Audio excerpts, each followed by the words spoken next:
ನಿತ್ಯವೊಂದಿಗೆ ತಂದೆ ಅರಿವು ಇಲ್ಲದ ಮನುಜ ಜನ್ಮವು ಶಾಪವೆನ್ನುತ್ತ ನೊಂದೆನು ಮರೆವ ಹರಿಯುವ ಗುರುವೇನುತ್ತಲೇ ನಿನ್ನ ಚರಣವ ಬಿಡಿದೆನು ನಿನ್ನ ಚರಣವ ಬಿಡಿದೆನು ನಿನ್ನ ಕರುಣೆಯು ಎನ್ನ ಬಾಳಿನ ರಕ್ಷೆಯನು ತಲೆ ನಂಬಿಹೆ ಬನ್ನ ತೊಡೆಯುವ ಬೆಳಗ ಬೀರುವ ಶಕ್ತಿಯನ್ನು ತಾಯಿದೆ ಶಕ್ತಿಯನ್ನು ಮೋಹರಹಿತನೆ ಜ್ಞಾನ ಭರಿತನೆ ಪರಮ ಶಾಂತಿಯ ಧಾಮ ಕಾವುದೆಮ್ಮನು ಕೈಯ ಬಿಡದೆ ಹರನ ಕರುಣೆಯ ಕಂದನೆ ಹರನ ಕರುಣೆಯ ಕಂದನೆ ಕಾಮ ಕ್ರೋಧದ ಕೊಳೆಯ ಕಳೆದು ಭಕ್ತಿ ಜಲದಲ್ಲಿ ನೀಸೋ ಜ್ಞಾನದುಡುಗೆಯ ಮನಕ್ಕೆ ಉಡಿಸಿ ಋಡನ ಪಾದಕ್ಕೆ ಏರಿಸು ಋಡನ ಪಾದಕ್ಕೆ ಏರಿಸು ನಿನ್ನ ಚಿನ್ಮಯ ಜ್ಞಾನವೆನಗೆ ಮಾರ್ಗದರ್ಶಕ ದೀಪ್ತಿಯೋ ನಿನ್ನ ಮಮತೆಯ ಹೃದಯ ಮಂದಿರ ಎನಗೆ ಶಾಂತಿಯ ಅಂದರ ಎನಗೆ ಶಾಂತಿಯ ಅಂದರ ನಿನ್ನ ಪಾವನ ಚರಣಗೆ ಭಾವದಾಟಿ ಪದೋಣಿಯು ಸನ್ನುಖಾಂಗನೆ ನಿನ್ನ ನೆನಹಿದು ಬಾಳಿಗಮೃತ ಸೋಮಿಯೋ ಬಾಳಿಗಮೃತ ಸೋಮಿಯೋ ನೀನು ಆಡಿಪ ಬೊಂಬೆ ನಾನು ಮಿಡಿಸೆ ನುಡಿಯುವ ವೀಣೆಯು ನೀನು ಉಣಿಸಿ ಉಣಿಸಿ ಸಲಹಲು ಎನ್ನ ಬಾಳೊಳು ಚೇನುಡಿ ಎನ್ನ ಬಾಳೊಳು ಚೇನುಡಿ ಮಂತ್ರ ಪುರುಷನೆ ಶಾಂತಿ ಚಂದ್ರನೆ ದುರಿತ ತಿಮಿರಕ್ಕೆ ಭಾನುವೆ ಕೀರ್ತಿಸುವೆ ನವರತ ನಿನ್ನನು ಸಚ್ಚಿದಾನಂದ ಕಂದನೆ ಸಚ್ಚಿದಾನಂದ ಕಂದನೆ ಮುಕ್ತಿದಾಯಕ ಶರಣ ರಕ್ಷಕ ನಿತ್ಯ ಮೂರ್ತಿ ಬಸವನೆ ಭಕ್ತಿಯಿಂದಲಿ ಚರಣ ಕಮಲಕ್ಕೆ ನಿತ್ಯ ವಂದಿತೆ ತಂದೆಯೇ ನಿತ್ಯ ವಂದಿತೆ ತಂದೆ ನಿತ್ಯ ವಂದಿತೆ ತಂದೆಯೇ ನಿತ್ಯ ವಂದಿತೆ ತಂದೆ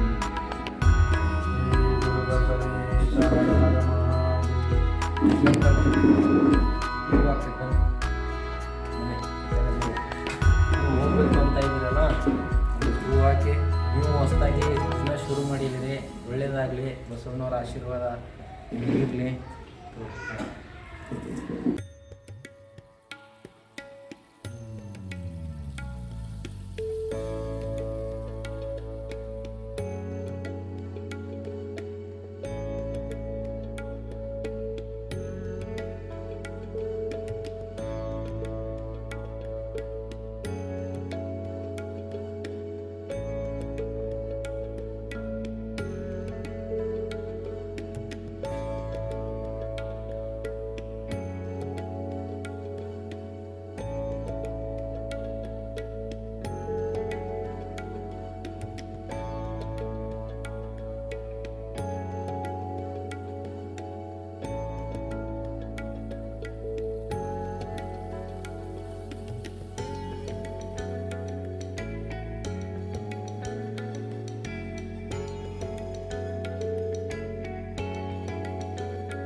ಬಸವಲಿಂಗಾಯ ನಮಃ. ಓಂ ಶ್ರೀ ಗುರು ಬಸವಲಿಂಗಾಯ ನಮಃ. ಓಂ ಶ್ರೀ ಗುರು ಬಸವಲಿಂಗಾಯ ನಮಃ. ಓಂ ಶ್ರೀ ಗುರು ಬಸವಲಿಂಗಾಯ ನಮಃ. ಬಸವಂ ಪ್ರಣವಾಕಾರಂ ಬಸವಂ ಪ್ರಣವಾಕಾರಂ ಬಸವಂ ಶರಣಾಗತರಕ್ಷಕವರಲೋಲಂ ಬಸವಂ ಶರಣಾಗತವರಲೋಲಂ ಬಸವಂ ಜನ್ಮಕುಟಾರಂ ಬಸವಂ ಜನ್ಮಕುಟಾರಂ ಬಸವಂ ನಮಾಮಿ ಶ್ರೀ ಗುರು ಬಸವೇಶಂ.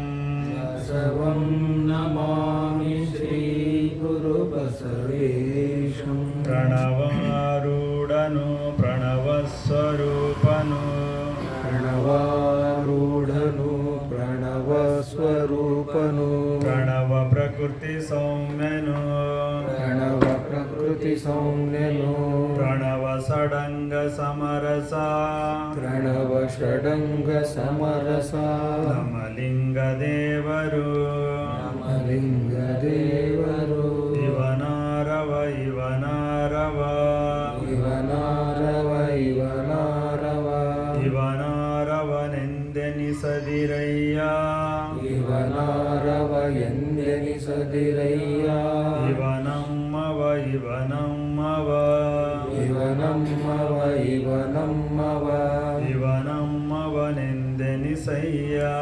ಇವನಮ್ಮವನೆಂದೆನಿಸಯ್ಯ ಲಿಂಗದೇವ ಲಿಂಗದೇವಾ ನಿಮ್ಮ ಮಹಾಮನೆಯ ಮಗನೆಂದೆನಿಸಯ್ಯ ನಿಮ್ಮ ಮಹಾಮನೆಯ ಮಗನೆಂದೆನಿಸಯ್ಯ ಬಸವ ಗುರುವಿನ ತತ್ವ ಲೋಕದಿ ಅಬ್ಬಲಿ ಬಸವ ಗುರುವಿನ ತತ್ವ ಲೋಕದಿ ಹಬ್ಬಲಿ ಮನುಜ ಕಲ್ಪಿತ ಜಾತಿ ಹೆರೆ ತೊಲಗಿ ಹೋಗಲಿ ಮನುಜ ಕಲ್ಪಿತ ಜಾತಿ ಹೆರೆ ತೊಲಗಿ ಹೋಗಲಿ ವಿಶ್ವಮಾನವ ಪ್ರೀತಿ ವನಲಾಗಿ ಹರಿಯಲಿ ವಿಶ್ವಮಾನವ ಪ್ರೀತಿ ಹೊನಲಾಗಿ ಹರಿಯಲಿ ಸೃಷ್ಟಿಕರ್ತನ ಕರುಣೆಯಮ್ಮ ಕಾಪಾಡಲಿ ಸೃಷ್ಟಿಕರ್ತನ ಕರುಣೆಯಮ್ಮ ಕಾಪಾಡಲಿ ಶ್ರೀ ಗುರು ಬಸವಂಗೆ ಶರಣಾಗಿ ಹೇ ಶ್ರೀ ಗುರು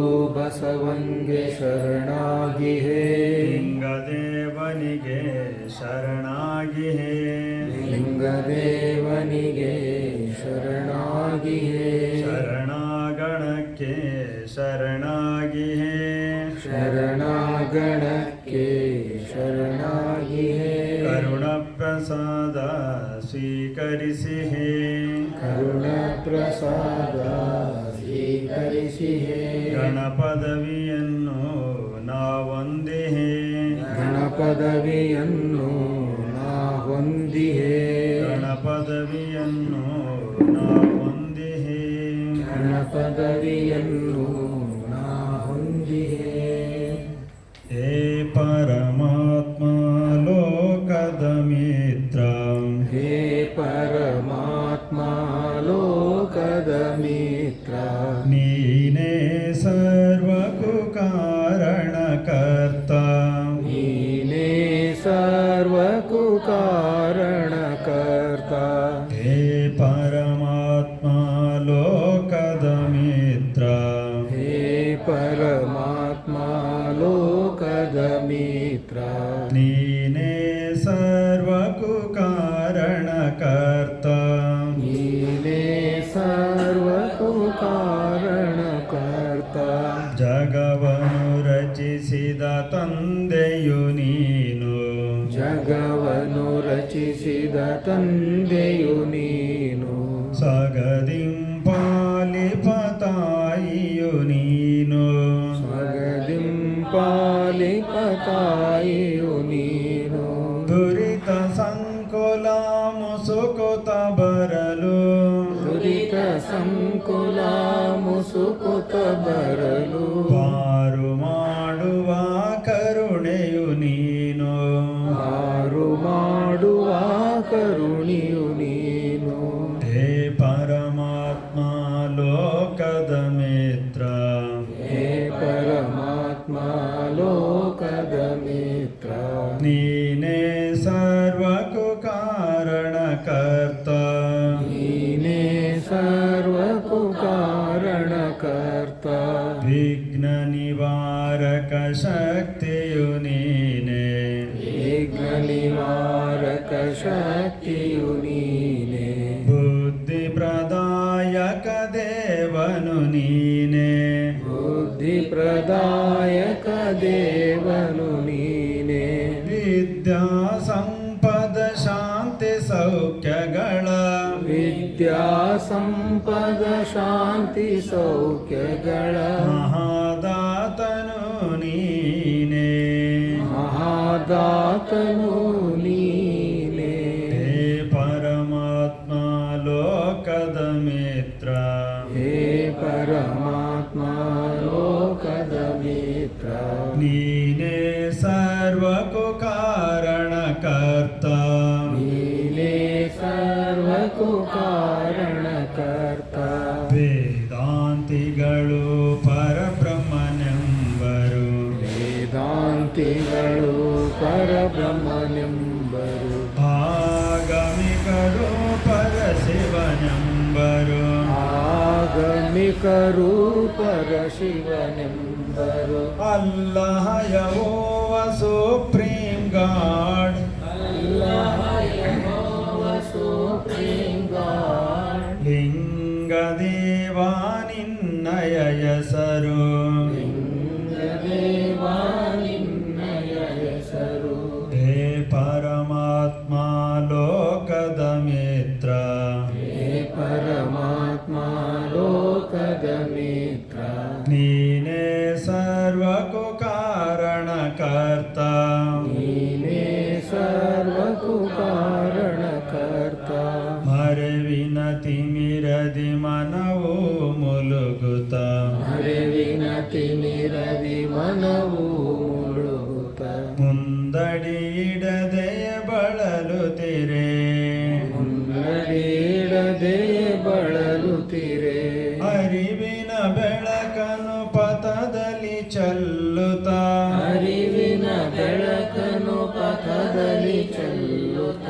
ಮುಂದಡಿಯಿಡಿಸುವ ಗುರು ನೀನು, ಮುಂದಡಿಯಿಡಿಸುವ ಗುರು ನೀನು.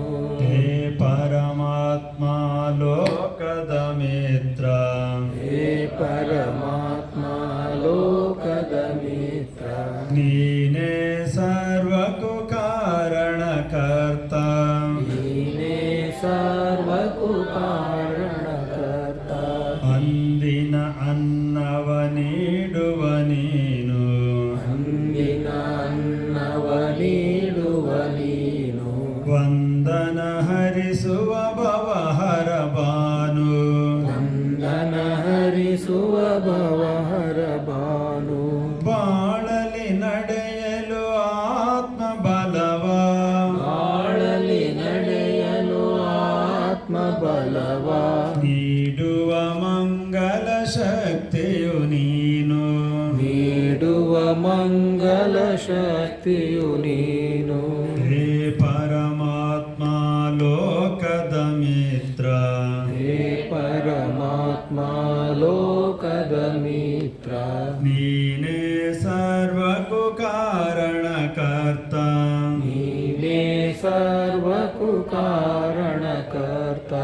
ನಿನ್ನನ್ನಲ್ಲದೆ ಯಾರನು ಬೇಡೆನು, ನಿನ್ನಲ್ಲದೆ ಯಾರನು ಬೇಡೆನು. ಬನ್ನವ ಕಳೆಯುವ ಚಿನ್ಮಯನೇ, ನನ್ನವ ಕಳೆಯುವ ಚಿನ್ಮಯನೇ.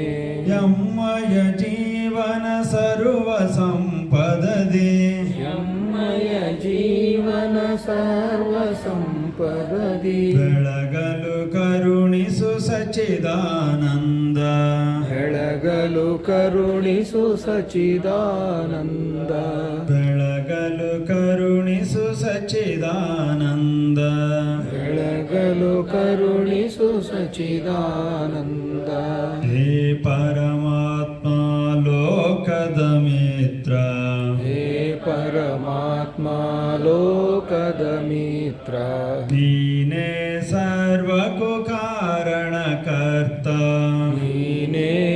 ಸರ್ವಕ್ಕೂ ಕಾರಣಕರ್ತ ನೀನೇ ಸರ್ವಕ್ಕೂ ಕಾರಣಕರ್ತ ನೀನೇ ಸರ್ವಕ್ಕೂ ಕಾರಣಕರ್ತ ನೀನೇ ಸರ್ವಕ್ಕೂ ಕಾರಣಕರ್ತ ನೀನೇ ಸರ್ವಕ್ಕೂ ಕಾರಣಕರ್ತ ಜೈ ಗುರು ಬಸವೇಶ ಹರ ಹರ ಮಹಾದೇವ.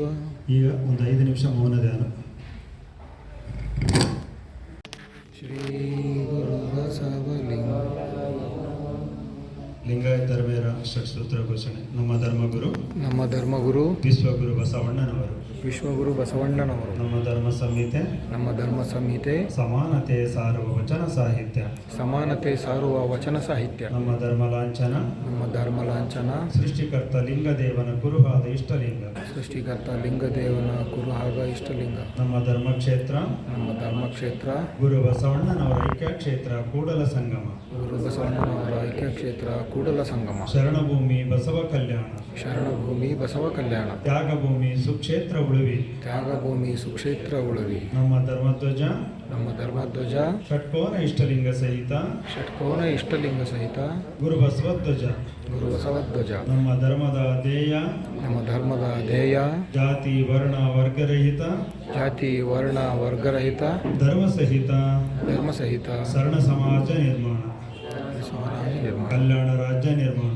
ಕಲ್ಯಾಣ ರಾಜ್ಯ ನಿರ್ಮಾಣ. ಜಯ ಬಸವರಾಜ ಭಕ್ತ ಜನ ಸುರಭೋಜ, ಜಯತು ಮಹಾಕಾರಣಿಕ ಲಿಂಗ ದೇವನ ಘನ ತೇಜ, ಜಯತು ಕರುಣಾ ಸಿಂಧು ಭಜಕ ಜನ ಬಂಧು, ಜಯ ಇಷ್ಟದಾಯಕ ರಕ್ಷಿಸು ಶ್ರೀ ಗುರು ಬಸವ ರಕ್ಷಿಸು ಶ್ರೀ ಗುರು ಬಸವ. ಜೈ ಗುರು ಬಸವೇಶ ಹರ ಹರ ಮಹಾದೇವ. विश्व गुरु बसवेश्वर महात्मा की जय. सकल शरण संतों की जय. शरणु शरणार्थी. ಶರಣು ಶರಣಾರ್ಥಿ. ಓಂ ಶ್ರೀ ಗುರು ಬಸವಲಿಂಗಾಯ ನಮಃ. ಪ್ರಥಮಂತು ಬಸವಣ್ಣ, ದ್ವಿತೀಯಂತು ಲಿಂಗವು, ತೃತೀಯಂತು ತತ್ವ ಬ್ರಹ್ಮಾಂಡವೆಲ್ಲ, ಅಕಳಂಕ ಗುಣನಿಧಿ ಚಿದಾನಂದ ಬಸವಂಗೆ ಭಕುತನಾದೆನು ಗುರುವೆ ಯೋಗಿನಾಥ.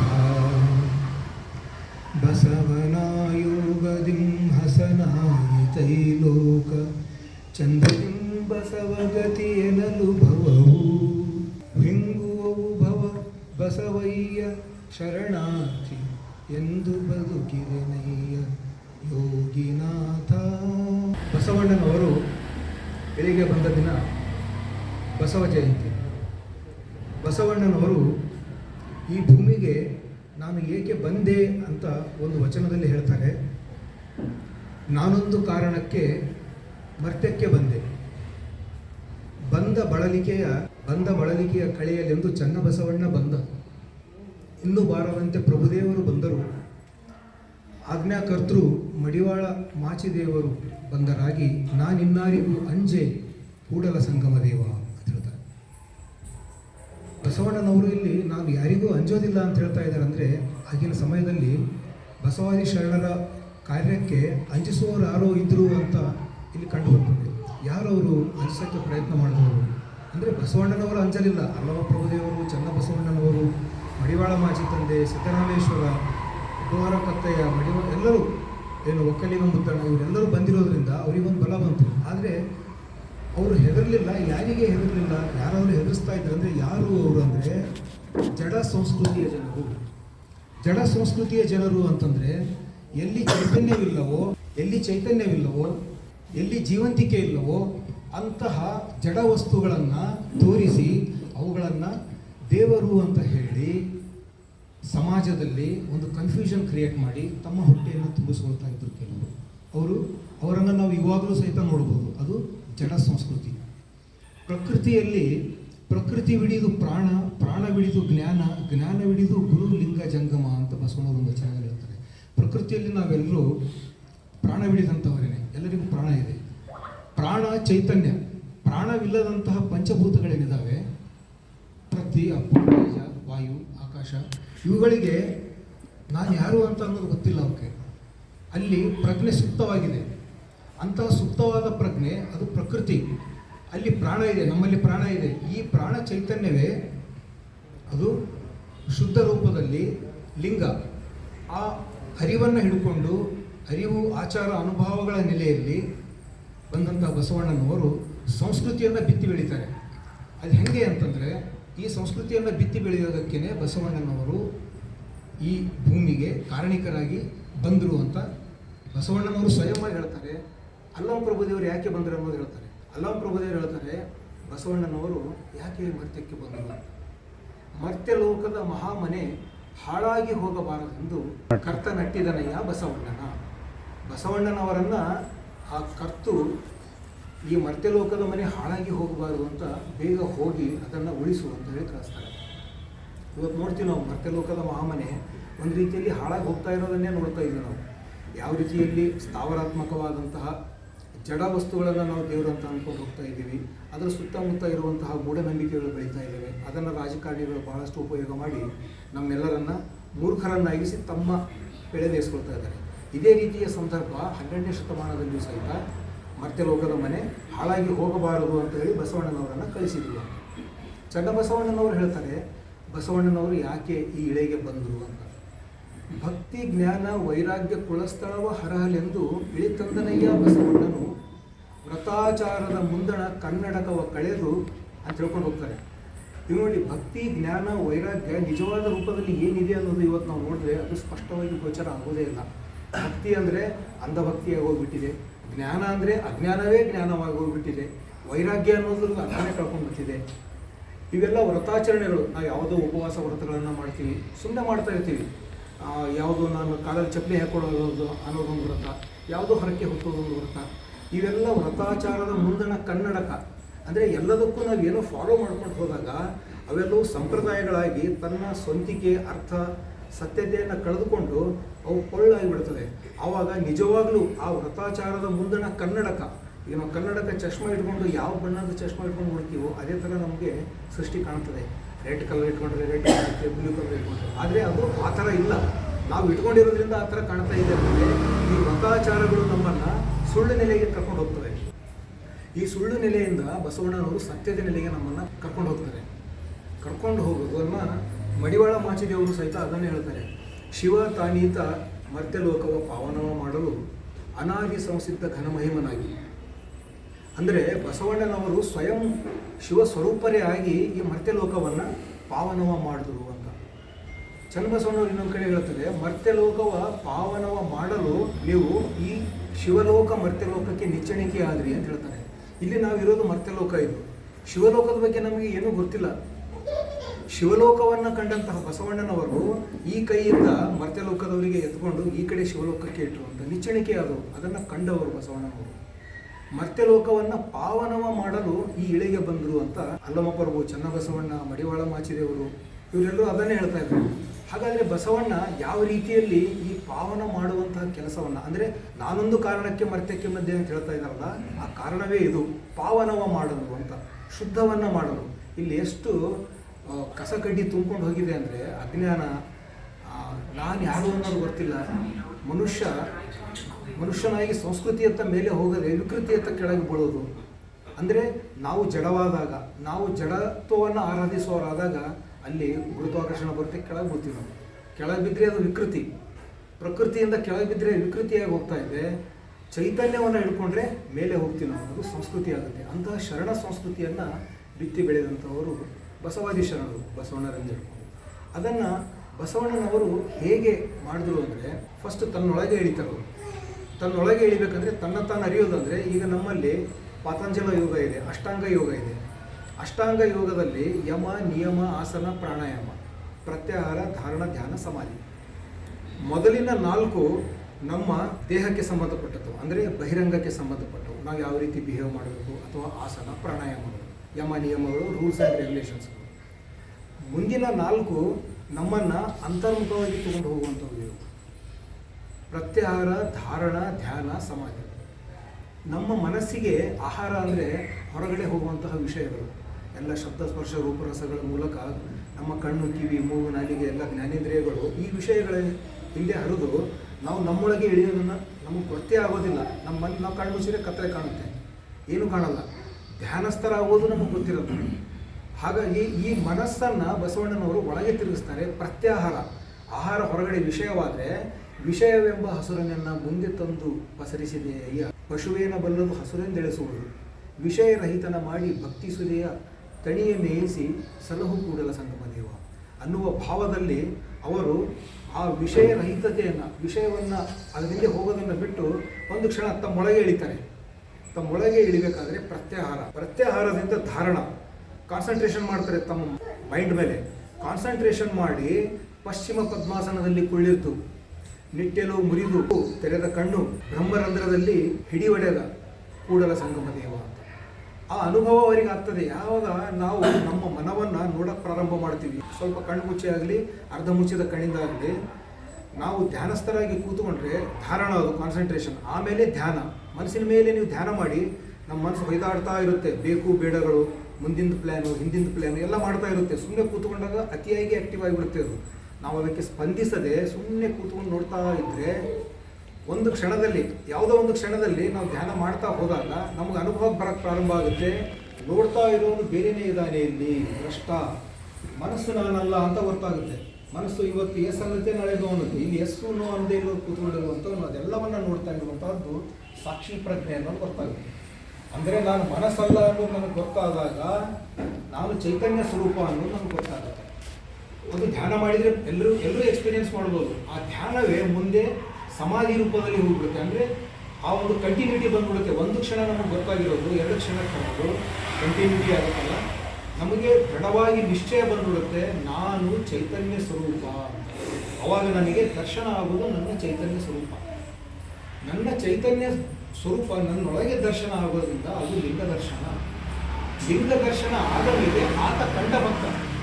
ನಾವು ಕಂಡ ಭಕ್ತರಾಗಬೇಕು. ಏನನ್ನ ಕಂಡ ಭಕ್ತ? ತನ್ನೊಳಗೆ ದರ್ಶನವನ್ನು ಪಡೆದಂತಹ ಕಂಡ ಭಕ್ತ. ಅವನು ನೋಡಿ ಅಂತರ್ಯಾತ್ರೆ ಮಾಡ್ತಾ ಇದ್ದಾನೆ, ಅವನೊಳಗೆ ದರ್ಶನ ಆಗ್ತಾ ಇದೆ, ಆತ ಭಕ್ತನಾದ ಮೇಲೆ ಶುದ್ಧವಾದ ಚೈತನ್ಯ ಅದು ನಮ್ಮ ಮನಸ್ಸನ್ನು ಕ್ಲೀನ್ ಮಾಡೋಕ್ಕೆ ಸ್ಟಾರ್ಟ್ ಮಾಡ್ತದೆ. ಕ್ಲೀನ್ ಮಾಡೋದು ಪಾದೋದಕ್ಕಾಗ್ತದೆ. ಒಳಗೆ ತೊಳೆಯಲರಿಯದೆ ಹೊರಗೆ ತೊಳೆದು ಕುಡಿಯುತ್ತಿರ್ತಾರೆಯ, ಬಂದ ಬಟ್ಟೆಯ ಅರಿಯದೆ ಬಳಲುತ್ತಾ ಇದ್ದಾರೆ ಗುಹೇಶ್ವರ. ಅಂದರೆ ನಮ್ಮ ಮನುಷ್ಯನೊಳಗೆ ಆ ಚೈತನ್ಯ ಸ್ವರೂಪದ ಭಾವ ನೆಲೆಗೊಂಡು ಬಿಟ್ಟರೆ ನಾನು ಈ ಮನ ಮತ್ತು ದೇಹ ಅಲ್ಲ ಅನ್ನುವಂತಹ ಒಂದು ನಿಶ್ಚಿತತೆ ನಮಗೆ ಉಂಟಾದಾಗ ನಾವು ಯಾವುದೇ ಕೆಲಸ ಮಾಡೋಕ್ಕೆ ಹೋದ್ರೂ ಸಹಿತ ಅಲ್ಲಿ ನಮಗೆ ಎಸ್ ನೋ ಇರುತ್ತೆ, ಪ್ಲಸ್ ಮೈನಸ್ ಇರುತ್ತಲ್ಲ, ಅದಕ್ಕೆ ನಾವು ರೆಸ್ಪಾಂಡ್ ಮಾಡದೆ ಸುಮ್ಮನೆ ಕೆಲಸ ಮಾಡ್ಕೊಂಡು ಹೋಗ್ತಾ ಇರ್ತೀವಿ. ಆಗೋದು ಹಾಗೇ ಆಗುತ್ತೆ. ಬಾರೋದು ಬಪ್ಪುದು ತಪ್ಪುದು ಅಂತ ಮಾಡ್ಕೊಂಡು ಹೋಗ್ತೀವಿ. ನಾವು ಒಳ್ಳೆಯದೇ ಆಗುತ್ತೆ, ಇಲ್ಲಿ ಕೆಟ್ಟದಾದ್ರೂ ನಮಗೇನು ಆಗ್ತಲ್ಲ, ಮತ್ತೆ ಒಳ್ಳೆಯದನ್ನೇ ನಾವು ಪಡೆದುಕೊಳ್ತೀವಿ. ಹಾಗಾಗಿ ಪ್ರಸಾದದ ಭಾವನೆಯಲ್ಲಿ ಉದಯವಾಗುತ್ತೆ. ಆ ಚೈತನ್ಯ ಸ್ವರೂಪರಾಗಿ ಲಿಂಗ ದರ್ಶನವನ್ನು ನಾವು ಮಾಡಿರೋದಿದೆಯಲ್ಲ, ಈ ಅಂತರ್ಗಂಗೆಯಲ್ಲಿ ನಾವು ಮಿಂದಾಗ ನಾವು ಪಾವನರಾಗ್ತೇವೆ. ನಮಗೆ ನೋಡಿ ಜಡ ಸಂಸ್ಕೃತಿಯ ಜನರು ಏನು ಕಲಿಸಿದ್ದಾರೆ, ಎಲ್ಲೋ ಇರುವಂತಹ ತೀರ್ಥಕ್ಷೇತ್ರಗಳಿಗೆ ಹೋಗಿ ಅಲ್ಲಿ ದರ್ಶನ ಮಾಡಿ, ಅಂದರೆ ಕಾಶಿಗೆ ಹೋಗ್ತಿರೋ, ಶ್ರೀಶೈಲಕ್ಕೆ ಹೋಗ್ತಿರೋ, ಅಲ್ಲಿ ಹೋಗಿ ಅಲ್ಲಿನ ಗಂಗೆಯಲ್ಲಿ ಮುಳುಗಿ ಅಲ್ಲಿನ ಶಿವಲಿಂಗಕ್ಕೆ ನಮಸ್ಕಾರ ಮಾಡಿದ್ರೆ ನಿಮಗೆ ಪುಣ್ಯ ಬರುತ್ತೆ ಅಂತ ಹೇಳಿದ್ರು. ಆ್ಯಕ್ಚುಲಿ ಇರೋದೇನದು?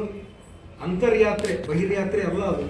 ಅಂತರ್ಯಾತ್ರೆ ಮಾಡಿದಾಗ ಆತ ಭಕ್ತನಾಗ್ತಾನೆ. ನಾವೇನು ಮಾಡ್ತೀವಿ? ಭಕ್ತರಂದ್ಬಿಟ್ಟು ಹೊರಗಡೆ ದೇವರಿದ್ದಾನೆ ಅಂತ ಅಂದ್ಬಿಟ್ಟು ಎಲ್ಲೋ ಒಂದು ಕಡೆ ಹೋಗ್ತೀವಿ. ನಾವು ಯಾವುದೇ ದೇವಸ್ಥಾನಗಳಿರ್ಬೋದು, ಆದರೆ ನಮಗೆ ಗೊತ್ತಿರಬೇಕು ದೇವ ಅಂದರೆ ಏನಂತ ನಮಗೆ ಗೊತ್ತಾಗಿಬಿಟ್ರೆ ಈ ಎಲ್ಲ ಸಂಶಯಗಳಿಗೆ ಉತ್ತರ ಸಿಗುತ್ತೆ. ನಮ್ಮ ಇಡೀ ಭಾರತದ ಸಂಸ್ಕೃತಿ ಎಲ್ಲ ಬೆಳ್ಕೊಂಡು ಬಂದಿರೋದು ದೇವ ಅನ್ನೋ ಶಬ್ದದ ಸುತ್ತಮುತ್ತನೇ. ದೇವ ಅನ್ನೋದನ್ನು ತಪ್ಪಿಸಿಬಿಟ್ಟಿದ್ದಾರೆ. ದೇವ ಅಂದರೆ ಚೈತನ್ಯ ಸ್ವರೂಪ ಅನ್ನೋದನ್ನು ತೆಗೆದುಬಿಟ್ಟು ಜಡ ರೂಪಗಳಿಗೆ ತೋರಿಸ್ತಾ ಇದ್ದಾರೆ. ನಾವು ಅದನ್ನು ನಮ್ಮ ಭಾವದಲ್ಲಿ ದೇವರಂದರೆ ನಾನು ನಂಬುತ್ತೀನಿ ಅಂತ ಹೇಳಿಬಿಟ್ಟು ಅದನ್ನು ಕಲಿಸಿಬಿಟ್ಟಿದ್ದಾರೆ. ದೇವರನ್ನು ನಂಬಬೇಕಾಗಿಲ್ಲ, ನಾವು ದೇವರನ್ನು ಕಾಣಬಹುದು. ನಿಮಗೆ ಬಿಟ್ಟು ದೇವರಿಲ್ಲ, ನೀವು ಚೈತನ್ಯ ಸ್ವರೂಪರು. ಈ ನಮ್ಮ ದೇಹ ಏನಿದೆಯಲ್ಲ ಸ್ಥಾವರ ಜಂಗಮಾತ್ಮಕವಾಗಿದೆ. ಜಂಗಮ ಅಂದರೆ ಚೈತನ್ಯ ಅಂತ ತಿಳ್ಕೊಳ್ಳಿ, ಬೇರೆ ಏನೂ ಅಲ್ಲ. ಸ್ಥಾವರ ಈ ಎಲ್ಲ ಪಂಚಭೂತಗಳಿಂದ ಆದಂತಹ ನಮ್ಮ ದೇಹ, ಇದರಲ್ಲಿ ಚೈತನ್ಯವೂ ಇದೆ ಅಂತ ನಾನು ಮಾತಾಡ್ತಾ ಇದ್ದೀನಿ. ಈ ಚೈತನ್ಯ ಸ್ವಿಚ್ ಆಫ್ ಆಗಿಬಿಟ್ರೆ ಇದು ಶವ ಆಗಿಬಿಡುತ್ತೆ ದೇಹ. ಈ ಎಲ್ಲವೂ ಸಹಿತ ಜಡ ಶವಗಳೇ ನಮ್ಮೆಲ್ಲ ದೇಹ ಮೂಲತಃ ಶವ ಇದೆ. ಆದರೆ ಅದರಲ್ಲಿ ಆ ಚೈತನ್ಯ ಏನು ಪ್ರತಿಬಿಂಬಿಸ್ತಾ ಇದೆಯಲ್ಲ ಮನದಲ್ಲಿ ಮತ್ತು ದೇಹದಲ್ಲಿ, ಹಾಗಾಗಿ ಜೀವಂತಿಕೆ ಬಂದಿದೆ. ಸೊ ನಾನು ಅಂತ ಇರೋರು ಯಾರು ಇದರಲ್ಲಿ? ದೇಹಕ್ಕೆ ಅದು ಜಡ ಇರೋದ್ರಿಂದ ನಾನು ಅನ್ನೋಕ್ಕೆ ಸಾಧ್ಯ ಇಲ್ಲ ಅದು. ಯಾಕಂದರೆ ಎಲ್ಲ ಪಂಚಭೂತಗಳು ನಾನು ಅನ್ನೋದಿಲ್ಲ. ಮನ ನಾನು ಅನ್ನುತ್ತೆ. ಯಾಕಂದರೆ ಅದು ಅಶುದ್ಧವಾಗಿ ಅದರಲ್ಲಿ ಚೈತನ್ಯ ಪ್ರತಿಬಿಂಬಿತ ಆಗ್ತಾ ಇದೆ. ಅದು ಶುದ್ಧವಾಗಿ ಆದಾಗ ಅದು ತನ್ನ ಅರಿವಿನ ಸ್ವರೂಪದಲ್ಲಿ ಬರ್ತದೆ. ಈ ಅಂತರಂಗದೊಳಗೆ ಅರಿವನ್ನು ಕಂಡಂತಹ ಬಸವಣ್ಣನವರು ತನ್ನೊಳಗೆ ಅಂತರಂಗದಲ್ಲಿ ಅರಿವಾಗಿ ಬಹಿರಂಗದಲ್ಲಿ ಆಚಾರವಾಗಿ ಎಡೆಗೊಂಡು ಮನದಲ್ಲಿ ಘನ ನೆನಹಾಗಿ ಮೂರ್ತಿಗೊಂಡು, ನೋಡಿ ಮೂರ್ತಿ ಎಲ್ಲಿಗೊಳ್ಬೇಕು, ಕಂಡಂತಹ ಏನು ಭಾವನೆ ಇದೆಯಲ್ಲ, ಚೈತನ್ಯ ಸ್ವರೂಪದ ಅನುಭವ ಏನಿದೆಯಲ್ಲ, ನಮಗೆ ಒಂದು ಕ್ಷಣವಾದರೂ ಆಗಲಿ ಅದು ಕಂಡದ್ದಿದೆಯಲ್ಲ, ಅದರ ನೆನಹು ಮನದಲ್ಲಿ ಘನ ನೆನಹಾಗಿ ಮೂರ್ತಿ ಆಗ್ತದೆ. ಆವಾಗ ಮನ ಮಂದಿರ ಆಗ್ತದೆ. ಮನದಲ್ಲಿ ಮೂರ್ತಿ, ಆ ನೆನಹಿನ ಮೂರ್ತಿ ಪ್ರತಿಷ್ಠಾಪನೆಗೊಂಡ್ರೆ ಮನ ಮಂದಿರ ಆಗ್ತದೆ, ದೇಹ ದೇವಾಲಯ ಆಗ್ತದೆ. ಅದಕ್ಕೆ ಬಸವಣ್ಣನವರು ಈ ದೇವಾಲಯ ಸಂಸ್ಕೃತಿಯನ್ನು ನೋಡಿಬಿಟ್ಟು ಸುಮ್ಮನೆ ಜಡತ್ವಕ್ಕೆ ತೋರಿಸಿಬಿಟ್ಟು ಅದನ್ನು ದೇವಾಲಯ ಅಂತ ಹೇಳೋರಿಗೆ ಬೇಜಾರಾಗ್ತದೆ ಅವರಿಗೆ. ಯಾಕೆ ಇವರು ಅಲ್ಲಿ ಕಲ್ಲುಗಳನ್ನು ತೋರಿಸಿ ದೇವಾಲಯ ಅಂತ ಹೇಳ್ತಾರೆ? ನಮ್ಮ ನನ್ನ ಕಾಲೇ ಕಂಬ ದೇವೇ ದೇಗುಲ ಶಿರವೇ ಹೊನ್ನ ಕಳಶವಯ್ಯ ಅಂತೇಳಿ ನಾನು ದೇವಾಲಯ ಕಟ್ಟಕ್ಕೆ ಹೋಗಲ್ಲ ಅಂತ ಹೇಳ್ತಾರೆ. ಅದು ಸ್ಥಾವರದ ದೇವಾಲಯ, ಅದಕ್ಕೆ ಅಳಿವುಂಟು. ಆದರೆ ಅದರಿಗಿಂತ ಮುಂಚೆ ನೋಡಿ, ನಾವು ಸ್ಥಾವರದ ದೇವಾಲಯಗಳನ್ನು ನೋಡಿದ್ರು ಅಲ್ಲಿ ಒಂದು ತತ್ವ ಇದೆ. ಆದರೆ ಬರ್ತಾ ಬರ್ತಾ ಸಂಪ್ರದಾಯಕ್ಕೊಳಗಾಗಿ ಎಲ್ಲ ಧರ್ಮಗಳು ಜಡತ್ವಕ್ಕೆ ಬಂದುಬಿಡ್ತಾರೆ. ಶಿವಲಿಂಗ ನೋಡ್ತೀವಿ ನೀವು ದೇವಾಲಯದಲ್ಲಿ, ಶಿವನ ದೇವಾಲಯದಲ್ಲಿ ಬಸವಣ್ಣನವರು ಕೂಡಲ ಸಂಗಮದಲ್ಲಿ ಶಿವ ದೇವಾಲಯದಲ್ಲಿ ಸ್ಟಾರ್ಟಿಂಗಲ್ಲಿ ಅವರು ಪೂಜೆ ಮಾಡಿಕೊಂಡು ವಿದ್ಯಾರ್ಥಿಯಾಗಿ ಓದ್ಕೊಂಡಿದ್ದವರೇನೆ. ಅಲ್ಲಿ ಅವರಿಗೆ ಗೊತ್ತಾಗ್ತದೆ ಅಲ್ಲಿರುವಂತಹ ಒಂದು ತತ್ವ ಏನಿದೆ. ಶಿವಲಿಂಗದ ಮುಂದೆ ನಂದಿ ಇದೆ, ನಂದಿ ನೋಡ್ತಾ ಇದೆ ಶಿವಲಿಂಗಕ್ಕೆ. ಅದರ ಅರ್ಥ ಏನು? ಅಯ್ಯ ನೀನು ನಿರಾಕಾರವಾಗಿದ್ದಲ್ಲಿ ನಾನು ಜ್ಞಾನವೆಂಬ ವಾಹನವಾಗಿದ್ದೆ, ಅಯ್ಯ ನೀನು ಆಕಾರವಾಗಿದ್ದಲ್ಲಿ ನಾನು ವೃಷಭನೆಂಬ ವಾಹನವಾಗಿದ್ದೆ. ಏನದು ಅರ್ಥ? ಇಲ್ಲಿ ನಿರಾಕಾರವಾಗಿದ್ದಂತಹ ಶಿವಲಿಂಗ ಅದು ಇದ್ದಾಗ ನಾನು ಜ್ಞಾನ ಭಾವದಿಂದ ನೋಡಿದೆ. ಈಗ ರೂಪಕ್ಕೆ ಬಂದಿದೆಯಲ್ಲ, ನೀನು ರೂಪಕ್ಕೆ ಬಂದಾಗ ನಾನು ವೃಷಭನಾಗಿದ್ದೆ. ಅಂದರೆ ಯಾರು ಇಲ್ಲಿ ವೃಷಭ? ನಿಜವಾಗಲೂ ನಾವೇ ವೃಷಭ. ಕೈಯಲ್ಲಿ ಇಷ್ಟಲಿಂಗ ಹಿಡಿದು ನಾನು ನೋಡ್ತಾ ಇದ್ದೀನಲ್ಲ, ನೋಡ್ತಾ ಇರೋದು ಇಷ್ಟಲಿಂಗ, ಅದು ನನ್ನ ಸ್ವರೂಪ, ಅದು ಲಿಂಗ ಅಂತ.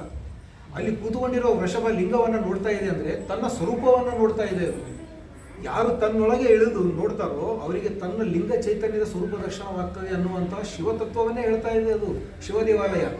ಆದರೆ ಯಾರಾದರೂ ಪೂಜಾರಿಗಳು ಇದನ್ನು ಹೇಳ್ತಾ ಇದ್ದಾರೆ. ನಾವು ಹೋಗ್ತೀವಿ, ಕೈ ಮುಗಿದು ನಿಂದಿರ್ತೀವಿ, ಅಭಿಷೇಕ ಮಾಡಿಸ್ಬೇಕು, ಅಭಿಷೇಕ ಮಾಡಿಸ್ಬೇಕು, ಅವ್ರು ಮಾಡ್ತಾರೆ, ನಾವು ನೋಡ್ತೀವಿ. ಅದಕ್ಕೆ ಬಸವಣ್ಣವ್ರು ಹೇಳ್ತಾರೆ, ತನ್ನಾಶ್ರಯದ ಸತಿಸುಖವನು ತಾನುಂಬ ಊಟವನ್ನು ತಾ ಮಾಡಬೇಕಲ್ಲದೆ ಬೇರೆ ಮತ್ತೊಬ್ಬರ ಕೈಯಲ್ಲಿ ಮಾಡಿಸಬಹುದು. ನಮಗೆ ಹಸವಾದ್ರೆ ನಾವೇ ಉಳ್ತೀವಲ್ಲ. ದೇವನನ್ನು ಕಾಣಬೇಕಾದ್ರೆ ನಾವು ಸ್ವಂತ ಪ್ರಯತ್ನ ಮಾಡಬೇಕು. ಇನ್ನೊಬ್ಬರು ನಮಗೆ ತೋರಿಸ್ತಾರೆ ಅಂತಂದರೆ ಅದು ದಲ್ಲಾಳಿಗಳ ಕೆಲಸ ಆಗ್ತದೆ. ಈ ಪೂಜಾರಿಗಳು ಮಾಡೋ ಕೆಲಸವನ್ನು ಬಸವಣ್ಣನವರು ದಲ್ಲಾಳಿಗಳ ಕೆಲಸ ಆಗ್ತದೆ. ಎಲ್ಲ ಕಾಯಕಗಳಿಗೆ ಬಸವಣ್ಣನವರು ಗೌರವ ಕೊಟ್ಟಿದ್ದಾರೆ. ಇಂಥ ಕಾಯಕಕ್ಕೆ ಗೌರವ ಕೊಟ್ಟಿಲ್ಲ ಅಂತಿಲ್ಲ. ಚಪ್ಪಲಿ ಹೊಲಿಯೋ ಕಾಯಕಕ್ಕೂ ಸಹಿತ ಸಮಾನವಾದ ಗೌರವ ಕೊಡ್ತಾರೆ. ಆದರೆ ಪೂಜಾರಿಗಳ ಕೆಲಸಕ್ಕೆ ಮಾತ್ರ ಕೆಮ್ಮನೆ ಉಪಚಾರಕ್ಕೆ ಮಾಡುವವರು ನಿಮ್ಮನ್ನೆತ್ತ ಬಲ್ಲರು ಕೂಡಲ ಸಂಗಮ ದೇವ ಅಂತ. ಯಾಕಂದರೆ ಬಸವಣ್ಣನವರು ದೇವನನ್ನು ಬಲ್ಲವರು. ತನ್ನೊಳಗೆ ಇಳಿದು ದೇವ ಚೈತನ್ಯವನ್ನು, ದಿವ್ಯ ಅನ್ನೋ ಶಬ್ದ ಏನಿದೆಯಲ್ಲ ಅದು ಕಾನ್ಷಿಯಸ್ಸಲ್ಲಿ ಶೈನ್ ಆಗುತ್ತೆ. ನಮಗೆ ಯಾವುದೇ ವಿಚಾರಗಳು ನಮ್ಮ ಮನಸ್ಸಲ್ಲಿ ಅರ್ಥವಂತಿಕೆಗೆ ಬಂದಾಗ ನಮ್ಮಲ್ಲಿ ಶೈನ್ ಆಗುತ್ತೆ. ಅದುವೇ ದಿವ್ಯ, ಅದುವೇ ದೇವ. ಆ್ಯಕ್ಚುಲ್ ಅರ್ಥ ಇರೋದು ಇಷ್ಟೇ, ಅದು ಚೈತನ್ಯವೇ ದೇವ. ಇಡೀ ಭಾರತದ ಆಧ್ಯಾತ್ಮ ಪರಂಪರೆಯಲ್ಲಿ ಇದೇ ಬರುತ್ತೆ. ಎಲ್ಲರೂ ಇದೇ ಹೇಳ್ತಾರೆ. ಋಷಿ ಮುನಿಗಳು ಸಹಿತ ಇದೇ ಹೇಳ್ತಾರೆ, ಬುದ್ಧ ಇದೇ ಹೇಳ್ತಾನೆ, ಮಹಾವೀರರೇ ಇದೇ ಹೇಳ್ತಾರೆ, ಬಸವಣ್ಣನವರು ಅದೇ ಹೇಳ್ತಾರೆ. ಆದರೆ ಬಸವಣ್ಣನವರು ಹೇಳೋ ರೀತಿ ಅನನ್ಯ. ಮೊದಲಿನ ಋಷಿಗಳು ಊರು ಬಿಟ್ಟು ಹೊರಗಡೆ ಇರ್ತಾ ಇದ್ರು. ಬುದ್ಧ ಊರೂರು ಅಲಿತಾ ಇದ್ದ ಪಾತ್ರೆ ಹಿಡ್ಕೊಂಡು. ಮಹಾವೀರ ಒಂದು ಕಡೆ ಕೂತ್ಕೊಂಡು ಅದೇ ಸತ್ಯವನ್ನೇ ಹೇಳ್ತಾ ಇದ್ದ, ಅವನೊಂಥರ ಹೇಳ್ದ. ಅವ್ರ ಫಾಲೋವರ್ಸ್ಗಳಿಗೆ ಅದೇನೋ ಅರ್ಥನೇ ಆಗಲಿಲ್ಲ. ಸ್ಟಾರ್ಟಿಂಗಲ್ಲಿ ಇದ್ದವರಿಗೆ ಕೆಲವರಿಗೆ ಅರ್ಥ ಆಯಿತು. ಮುಂದೆ ಬರ್ತಾ ಬರ್ತಾ ಬಸವಣ್ಣನವರು ಸಮಗ್ರವಾಗಿ ಅದರ ಹಿಂದುಗಡೆ ಇದ್ದಂಥ ಏನೆಲ್ಲ ತಪ್ಪುಗಳನ್ನು ಸಹಿತ ತೆಗಿತಾರೆ.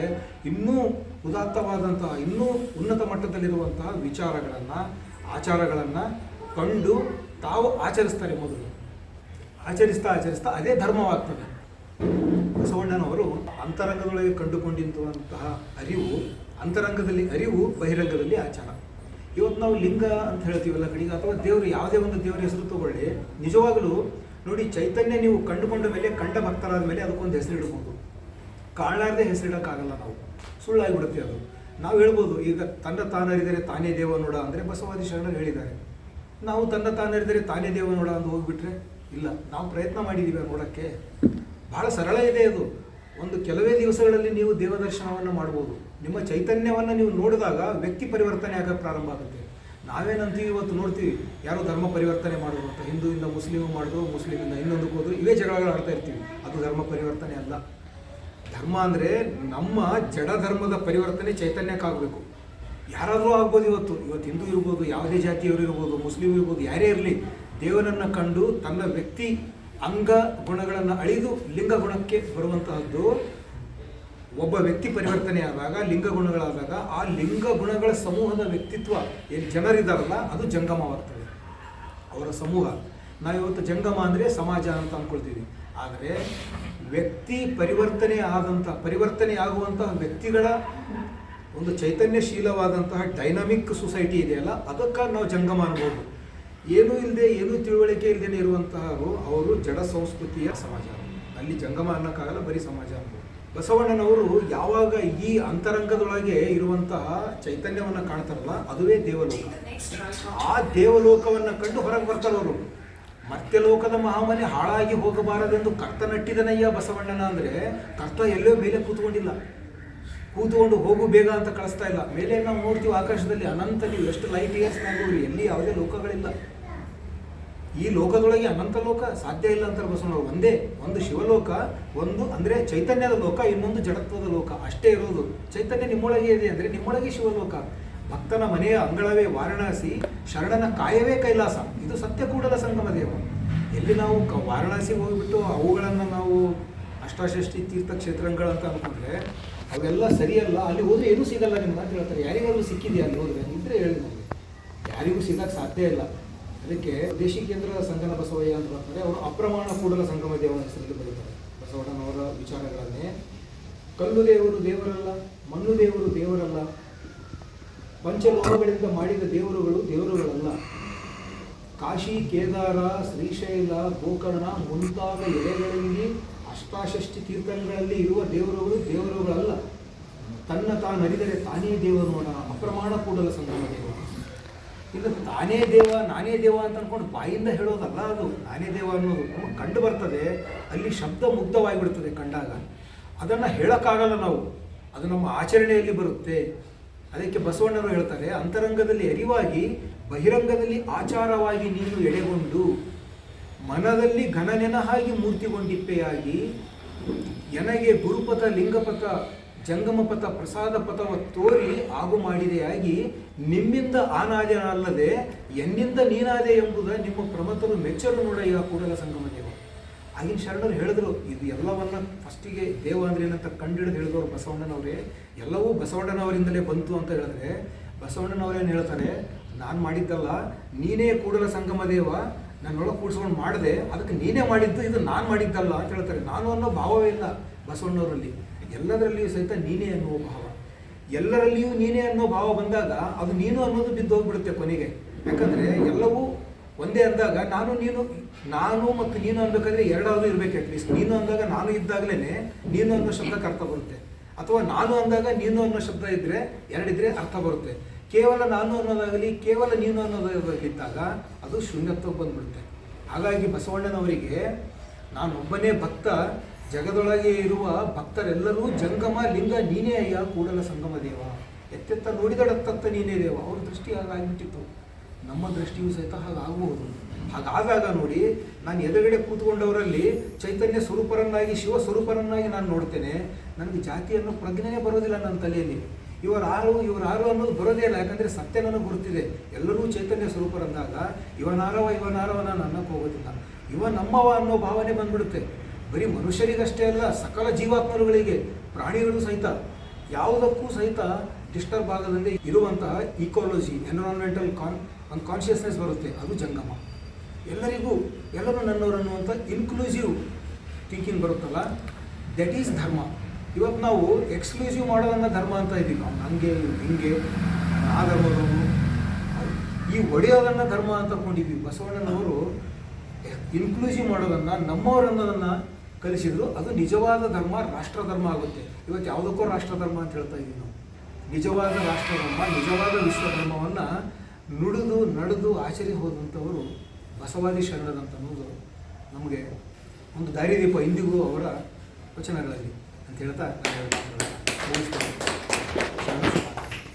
ಇರ್ತಕ್ಕಂಥ ಎಲ್ಲ ಶರಣ ತಂದೆ ತಾಯಿಗಳಿಗೆ ತಮ್ಮೆಲ್ಲರಿಗೂ ಶರಣ. ಇಷ್ಟೊತ್ತು ಅಣ್ಣವರು ಭಾಳ ಅದ್ಭುತವಾದ ಜ್ಞಾನವನ್ನು ಕೊಟ್ಟಿದ್ದಾರೆ. ಕೆಲವೊಂದು ಒಳಗೋಗಿರ್ತಾರೆ, ಕೆಲವೊಂದು ಜ್ಞಾನ. ಯಾಕಂದರೆ ನಾವು ಅಧ್ಯಾತ್ಮ ಜೀವನಕ್ಕೆ ಹೊಸಬರಾದಾಗ we have just taken admission ಅನ್ನಂಗೆ ಆಗುತ್ತೆ. ಆಮೇಲೆ ಕೆಲವೊಬ್ಬರು ಈಗ ಹೇಳಿದ್ರಲ್ಲ, ಬಾಯಿ ಬಿಟ್ಟು ಹೇಳ್ಕೊಂಡಿರಲ್ಲ, ಒಳಗೆ ಎಲ್ಲ ಅನುಭವಿಸ್ಬಿಟ್ಟಿರ್ತಾರೆ. ಎಲ್ಲ ಜಾತಿ ಜನಾಂಗದವರು ಕೂಡ ಅಲ್ಲಿ ಆಧ್ಯಾತ್ಮ ಪುರುಷರು ಎಲ್ಲದರಲ್ಲೂ ಇದ್ದಾರೆ. ಅದಕ್ಕೆ ಬಸವಣ್ಣವ್ರು ಹೇಳ್ತಾರೆ, ಕಾಗೆ ಒಂದು ಅಗುಳ ಕಂಡರೆ ಕೂಗಿ ಕರೆಯದೆ ತಮ್ಮ ಬಳಗವನೆಲ್ಲ, ಕೋಳಿ ಒಂದು ಕುಟುಕ ಕಂಡರೆ ಕೂಗಿ ಕರೆಯದೆ ತನ್ನ ಕುಲವನೆಲ್ಲವ, ಶಿವಭಕ್ತನಾಗಿ ಭಕ್ತಿ ಪಕ್ಷವಿಲ್ಲದಿದ್ದರೆ ಆ ಕಾಗೆ ಕೋಳಿಗಿಂತ ಕರಕಷ್ಟ. ನಾವು ನೋಡಿದ್ದೀವಿ, ಎಲ್ಲರೂ ಗೌರ್ಮೆಂಟ್ ಸ್ಕೂಲ್ನೊಳಗೆ ಅಲ್ಲಿ ಹೊರಗಡೆ ಇದ್ದೀವಿ. ಮೊನ್ನೆ ಮಧ್ಯಾಹ್ನ ಬುತ್ತಿ ತೊಗೊಂಡೋಗಿರ್ತೀವಿ, ಹೌದಲ್ಲ, ಬಾಕ್ಸ್ ತೊಗೊಂಡೋಗಿರ್ತಿದ್ವಿ ಅವೆಲ್ಲ. ಈಗಿನ ಹುಡುಗರಲ್ಲ ಏನ್ರಿ ಏನಂತ ಸರ್, ಬಾಕ್ಸ್ ತೊಗೊಂಡೋಗಿ ಕುತ್ಕೊಂಡಾಗ ಎಲ್ಲರೂ ನಾವು ಸ್ಕೂಲಲ್ಲಿ ಕುತ್ಕೊಂಡಿರ್ತೀವಿ. ಏನು ರಮೇಶ್, ಒಂದು ಕಾಗಿ ಇರ್ತೈತಿ, ಬಾಕ್ಸ್ ತೆಗೆದು 5 ನಿಮಿಷ ಆಗಲ್ಲ, ನೋಡಿದ್ರು ನೂರಾರು ಕಾಯಿ ಬಂದ್ಬಿಟ್ಟಿರ್ತಾವೆ. ಕಾ ಬರ್ರಿ ಇಲ್ಲಿ ಊಟ ಸಿಗ್ತೈತಿ ಅಂಥೇಳಿ. ಅಂದರೆ ಆ ಕಾಗಿಗೆ ಆ ಬುದ್ಧಿ ಸೇರಿಸ್ಕೊಳ್ಳುವಂಥ ಬುದ್ಧಿ, ಇನ್ಕ್ಲೂಸಿವ್ ಅಂತ ಹೇಳಿದ್ರಲ್ಲ ಅಣ್ಣವ್ರಿಗೆ, ಒಂದು ಕಾಗಿಗೆ ಆ ಬುದ್ಧಿ. ಕೋಳಿ ಅಲ್ಲಿ ನೋಡ್ರಿ, ಕಾಗಿಗೆ ಬಸವಣ್ಣವ್ರಂಥ ಸೈಕಾಲಜಿಸ್ಟ್ ಯಾರು ಬಳಗ ಅಂತ ಬಳಸಿದ್ರು, ಕೋಳಿಗೆ ಕುಲ ಅಂತ ಬಳಸಿದ್ರು. ಅದನ್ನು ಹೆಂಗೆ ಕಂಪೇರ್ ಮಾಡ್ಬೋದು? ಈಗ ನನ್ನ ಫ್ಯಾಮಿಲಿ, ನನ್ನ ಹೆಂಡತಿ, ನನ್ನ ಮಕ್ಕಳು, ಬಳಗ ಅಂದ್ರೆ ಈಗ ಸೇರಿ ಎಲ್ಲ ಒಂದೇ ಸಮಾನ ಮನಸ್ಥಿತಿ ಉಳ್ಳವರು ಒಂದು ಕಡೆ ಸೇರ್ತೀವಿ. ಜಾತಿ ಬಿಟ್ಟು ಎಲ್ಲರೂ ಒಂದು ಕಡೆ ಸೇರಿ ಒಂದು ಡಿಸ್ಕಷನ್, ಸತ್ಸಂಗ ಅಂತೀವಿ. ಅಂಥ ಕಾಗಿ ಎಲ್ಲ ಬಳಗನ ಕರಿತೀವಿ. ಕೋಳಿ ತಮ್ಮ ಫ್ಯಾಮ್ಲಿನಾದರೂ ಕರಿತೈತಿ. ಏನು ಮಾಡ್ತಾವೋ ಒಟ್ಟಿಗೆ ತಿಂತಾವು. ಅವ್ರಿಗೆ ಯಾಕಂದ್ರೆ ಈಗ ಹೇಳಿದ್ರಲ್ಲ, ನಾನು ನನ್ನ ಅರಿವಿಲ್ಲ ಅವಕ್ಕೆ, ಅದಕ್ಕೆ ಹೊಟ್ಟಿಗೆ ತುಂಬ್ತಾ ಮುಗಿಯುತ್ತವ್ರಿಗೆ ಚಿಂತೆನೇ ಇಲ್ಲ. ಸದ್ಗುರು ಅದ್ರ ಬಗ್ಗೆ ಭಾಳ ಚೆನ್ನಾಗಿ ಹೇಳ್ತಾರೆ. ಪ್ರಾಣಿಗಳಿಗೆ ಹೊಟ್ಟೆ ತುಂಬ್ತಾ ಜಗತ್ತೇ ಗೆದ್ದಂಗೆ, ಮನುಷ್ಯನಿಗೆ ಹೊಟ್ಟೆ ತುಂಬ್ತಾ ಅಲ್ಲಿಂದ 108 ಪ್ರಾಬ್ಲಮ್ ಚಲೋ ಆಗ್ತದೆ. ಬಸವಣ್ಣವ್ರು ಅದನ್ನೇ ಹೇಳ್ತಾರೆ. ಅದಕ್ಕೆ ನೋಡ್ರಿ, ನಮ್ಮ ಅಪ್ಪಾಜಿ ಮಾತಾಜಿರು ಹೇಳ್ತಿದ್ರು, ಪ್ರಾಣಿಗಳಿಗೆ ಹಿಂಗೆ 4 ಕಾಲು ಕೊಟ್ಟು ಹಿಂಗೆ ಸಮಾನಾಂತರ ಹೊಟ್ಟಿ ಲೆವೆಲ್ನಾಗೆ ಐತಿ, ಆದ್ರೆ ಮನುಷ್ಯನಿಗೆ 2 ಕಾಲು ಹೊಟ್ಟಿ ಕೆಳಗೈತಿ, ಬುದ್ಧಿ ಮೇಲೆ ಐತಿ. ಅಂದರೆ ನಾವು ಇಷ್ಟೊತ್ತು ಹೇಳಿದ್ರಲ್ಲ, ಶಿವಜ್ಞಾನ ಅಂದರೆ ನಾನು ಅಂದರೆ ಯಾರು ಅಂತ ಪಡಿಬೇಕು. ಅದೆಲ್ಲಿ ಸಿಗುತ್ತೆ? ಈ ಥರ ಶರಣ. ಅವ್ರೇನಂತ ಬಳಸಿದ್ರು? ಶಿವಭಕ್ತನಾಗಿ. ಈಗ ಒಪ್ಕೊಂಡ್ರಿ, ನೀವೆಲ್ಲರೂ ದೇವ್ರೈತೆ ಅಂತ ಒಪ್ಕೊಂಡ್ರಿ, ಹೌದಲ್ಲ? ಯಾರು ಇರಲಿ, ರಾಮ ಇರಲಿ, ಕೃಷ್ಣ ಇರಲಿ, ಶಿವ ಇರಲಿ, ಗಣಪತಿ, ಅದು ಆಮೇಲೆ ದೇವರನ್ನ ಕಾನ್ಸೆಪ್ಟೇ ಭಾಳ ದೊಡ್ಡದು. ಇಷ್ಟೊತ್ತನ ಅಣ್ಣವ್ರು ಹೇಳಿದ್ರು, ಒಟ್ಟು ದೇವ್ರದನ, ನಾವು ಭಕ್ತರು, ಅವ್ನ ದೇವ ಅಂತ. ಮತ್ತು ಭಕ್ತನಾಗಿ ಭಕ್ತಿ ಪಕ್ಷ ಇಲ್ಲ ಅಂದ್ರೆ ನೀನು ಏನಪ್ಪ ವೇಸ್ಟ್. ಒಂದ್ಸರಿಯಾರೆ ಹಿಂಗೆ ಕುತ್ಕೊಂಡು ಸತ್ಸಂಗ ಮಾಡ್ತೀಯ. ಬರೇ ಮನೆ ಕಟ್ಟಿದ್ವಿ, ಒಂದಲ್ಲ ಅಂದ್ರೆ 2 ಕಾರ್ ತೊಗೊಂಡ್ವಿ. ವಿಶ್ವೇಶ್ವರ ಲೇಔಟಲ್ಲಿ 30 ಲಕ್ಷ ಇರೋದು ಈಗ 1.5 ಕೋಟಿ ಅಂತ ಅಣ್ಣವೇ ಅಲ್ಲಿಗೆ ಬಂದು ನಿಂತೈತಿ. ಇದ್ರ ಲೋನ್ ತೀರ್ಸೋದ್ರಾಗೆ, ಇದನ್ನ ಮಾಡೋದ್ರಾಗೆ ನಮಗೆ ಈ ಶಿವಚಿಂತೆ, ಶಿವಜ್ಞಾನ ಹೇಳಿದ್ರು, ಅದಕ್ಕೆ ಪ್ರಯಾರಿಟಿ ಲಿಸ್ಟಲ್ಲೇ ಇಲ್ಲ. ಓಲಿ 10ನೇ ಲಿಸ್ಟಲ್ಲೇ ಇರಲಿ. ಟಾಪ್ ಪ್ರಯಾರಿಟಿ ಆದ್ಯತೆಗಳು ಇರ್ತಾವಲ್ಲ, ಆ ಆದ್ಯತೆಗಳ ಲಿಸ್ಟಲ್ಲಿ ನಾನು ಒಂದು ಕಡೆ ಕುತ್ಕೋಬೇಕು, ಸತ್ಸಂಗ ಮಾಡ್ಬೇಕನ್ನೋ ಪ್ರಯಾರಿಟಿನೇ ಇಲ್ಲ. ಮತ್ತೆ ಹೆಂಗೆ ಮಾಡ್ತೀವಿ? ಅದಕ್ಕೆ ಬಸವಣ್ಣವ್ರು ಹೋಯ್ತಾರೆ, ಆ ಕಾಯಿ ಕೋಳಿಗಳಿಗಿಂತ ಕರಕಷ್ಟ ಲೋಮರೆ, ಅವು ತಿನ್ನೋದಕ್ಕಾದ್ರೂ ಒಟ್ಟಿಗೆ ಸೇರಿ. ಈಗ ಮನುಷ್ಯರು ತಿನ್ಬೇಕಾದ್ರೆ ಒಟ್ಟಿಗೆ ಸೇರ್ತೀವಿ, ಅದು ಬೇರೆ ಮಾತು. ಆದರೆ ಭಕ್ತಿ ಪಕ್ಷ, ನೀನು ಭಕ್ತ ಆದಮೇಲೆ ಭಕ್ತಿ ಪಕ್ಷ ಕಟ್ಟಿಗೋ, ಇದು ಭಕ್ತಿ ಪಕ್ಷ.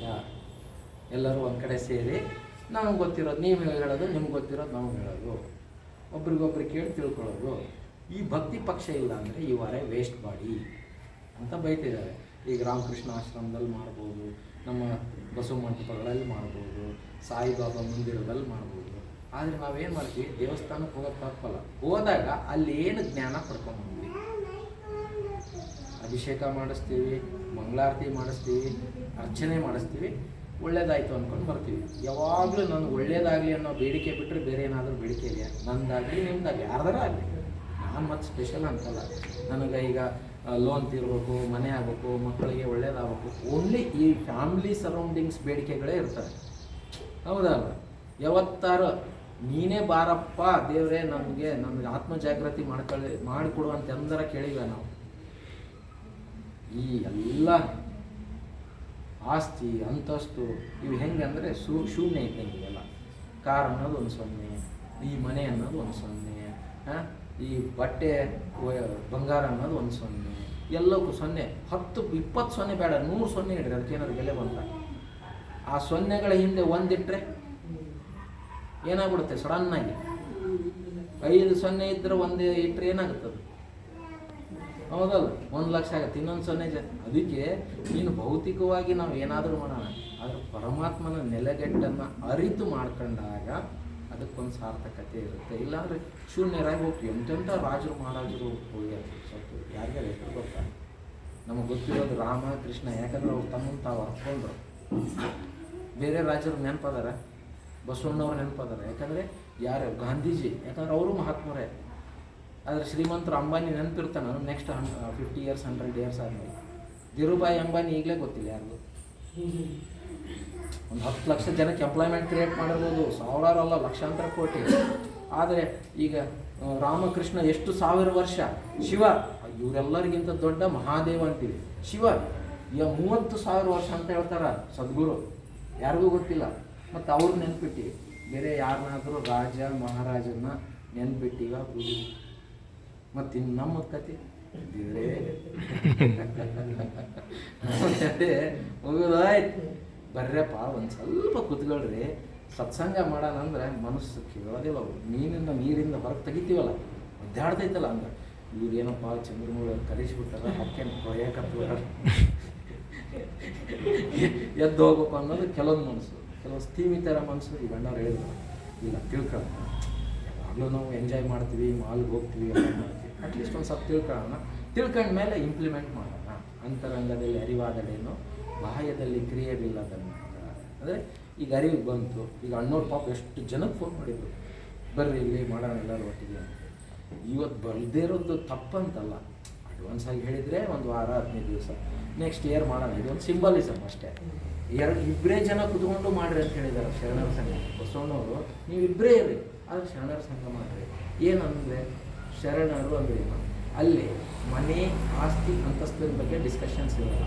ಓನ್ಲಿ ನಾನು ಯಾರು, ಈಗ ಹೇಳಿದ್ರು ನಾನು ಯಾರು ಅರಿಬೇಕು ಅಂದರೆ ಫಸ್ಟು ಒಂದು 3 ಕಾನ್ಸೆಪ್ಟು ಅರ್ಥ ಮಾಡಬೇಕು. ಏನು ಮ್ಯಾನ್ ಅಂದರೆ man is made up of 3 components, body mind and soul. Actually ಆ ಪದಗಳು ಎಕ್ಸಾಕ್ಟ್ ಮೀನಿಂಗು ಬರಲ್ಲ ಕನ್ನಡದಲ್ಲಿ, ಸಂಸ್ಕೃತದಲ್ಲಿ ಅದ್ಭುತ ಪದಗಳಿವೆ. ಇಂಗ್ಲೀಷ್ ಅಷ್ಟು ಶ್ರೀಮಂತ ಲ್ಯಾಂಗ್ವೇಜ್ ಅಲ್ಲ. ಸದ್ಗುರು ಕೂಡ ಎಷ್ಟೊಂದು ಸರಿ ಹೇಳ್ತಿರ್ತಾರೆ ಇಂಗ್ಲೀಷ್ ಈಸ್, ಅದಕ್ಕೆ ರಿಲಿಜನ್ ಅನ್ನೋದು ತಪ್ಪೆ. ಧರ್ಮ ಅಂದರೆ ಈಗ ನೋಡ್ರಿ ಅಣ್ಣವ್ರು ಎಷ್ಟು ಜನ, ಗಾಳಿ ಧರ್ಮ ಏನು ಬೀಸೋದು, ಬೆಂಕಿ ಧರ್ಮ ಏನು ಸುಡೋದು, ನೀರಿನ ಧರ್ಮ ಏನು ದಾಹ. ಈಗ ಎಷ್ಟು ಸರಿ ಅವರು ನೋಡ್ಕೊಳ್ಳಿ. ಇದು ಧರ್ಮ ಭಾಳ ಸಿಂಪಲ್ ಇದೆ, ಬಟ್ ನಾವು ಕಾಂಪ್ಲೆಕ್ಸ್ ಮಾಡ್ಕೊಂಡಿದ್ದೀವಿ. ಹಾಗೆ 3 ಘಟಕಗಳಿಂದ ಆಗಿದೆ. ಇದು ಕಾಣ್ತಾ ಇದೆ, ಇದಕ್ಕೆ ಬಾಡಿ ಅಂತೀವಿ ಅಲ್ವಾ ಸರ್? ಬಾಡಿ ಇದಕ್ಕೆ ಶರಣರ ಪದಗಳಲ್ಲಿ ಸ್ಥೂಲ ಶರೀರ ಅಂತಾರೆ. ಇದು ಬಿಟ್ಟರೆ ಅಂತಃಕರಣ ಚತುಷ್ಟಯಗಳು, ಒಳಗಡೆ ಮನಸ್ಸಿದೆ ಅಂತ ಎಲ್ಲರಿಗೂ ಗೊತ್ತು. ಸೈನ್ಸ್ ಈಗ ಎಲ್ಲರೂ ಸಾಫ್ಟ್ವೇರ್ ಇಂಜಿನಿಯರ್ಸ್. ಮನ, ಬುದ್ಧಿ, ಚಿತ್ತ, ಅಹಂಕಾರ 4 ಒಳಗೆ. ಅದಕ್ಕೆ ಸೂಕ್ಷ್ಮ ಶರೀರ. ಮನಸ್ಸು ಐತೆ ಅಂತ ಎಲ್ಲರೂ ಒಪ್ಕೋತೀರ. ಚಿತ್ತ ಅನ್ನೋದು, ಚಿತ್ತ ಅಂದರೆ ಸ್ಟೋರೇಜ್, ಮೆಮರಿ ಸ್ಟೋರ್ ಆಗೈತಿಲ್ಲ. ಈಗ ನಾನು ಚಂದ್ರಮೌಳಿ ಅನ್ನೋ ಇಮೇಜ್ ನಿಮಗೆ ಯಾವಾಗೋ ಸ್ಟೋರ್ ಆಗೈತಿ, ಅದಕ್ಕೆ ಗೊತ್ತಾಗ್ತೈತೆ. ಈಗ ಎಷ್ಟೋ ಜನಕ್ಕೆ ಆ ಚಿತ್ತದ ಮೆಮರಿ ಲಾಸ್ ಆಗಿರುತ್ತೆ. ಅವಾಗ ನೋಡ್ರಿ ನಾನು ಯಾರು ಅನ್ನೋದು ಗೊತ್ತಿರೋಲ್ಲ, ಎಲ್ಲೆಲ್ಲೋ ಅದು ಏನೋ ಡಿಸೀಸ್ ಅಂತಲೂ ಕರೀತಾರೆ. ನನ್ನ ಮನೆ ಏನೈತೆ ಅನ್ನೋದು ಗೊತ್ತಿರೋಲ್ಲ, ಪಾರ್ಕಿನ್ಸನ್ ಡಿಸೀಸ್. ಇದು ಯಾಕೆ ಅದು ಚಿತ್ತ ಎಂಟಿ ಆಗಿರುತ್ತೆ, ಅಲ್ಲೆಲ್ಲ ಇಮೇಜ್ ಸ್ಟೋರ್ ಆಗಿರುತ್ತೆ. ಚಿತ್ತ ಇಸ್ ನಥಿಂಗ್ ಬಟ್ ಸ್ಟೋರೇಜ್. ಇವರು ಸತ್ಯನಾರಾಯಣ ಸರ್, ಇವರು ರವಿ ಕಾಳಿ ಸರ್, ಇವರು ಮುಂಡ್ಲಪ್ಪ ಅವರು, ಇಲ್ಲಿ ಸ್ಟೋರ್ ಆಗಿದೆ ಚಿತ್ತ. ಮನಸ್ಸು, ಬುದ್ಧಿ, ವಿವೇಕ ಪ್ರಜ್ಞೆ, ಇದು ಸರಿ ತಪ್ಪು ಅಂತ ಹೇಳೋ ಡಿಸಿಷನ್ ಮಾಡುತ್ತೆ ಎಲ್ಲರಿಗೂ. ಬುದ್ಧಿ, ಅಹಂಕಾರ.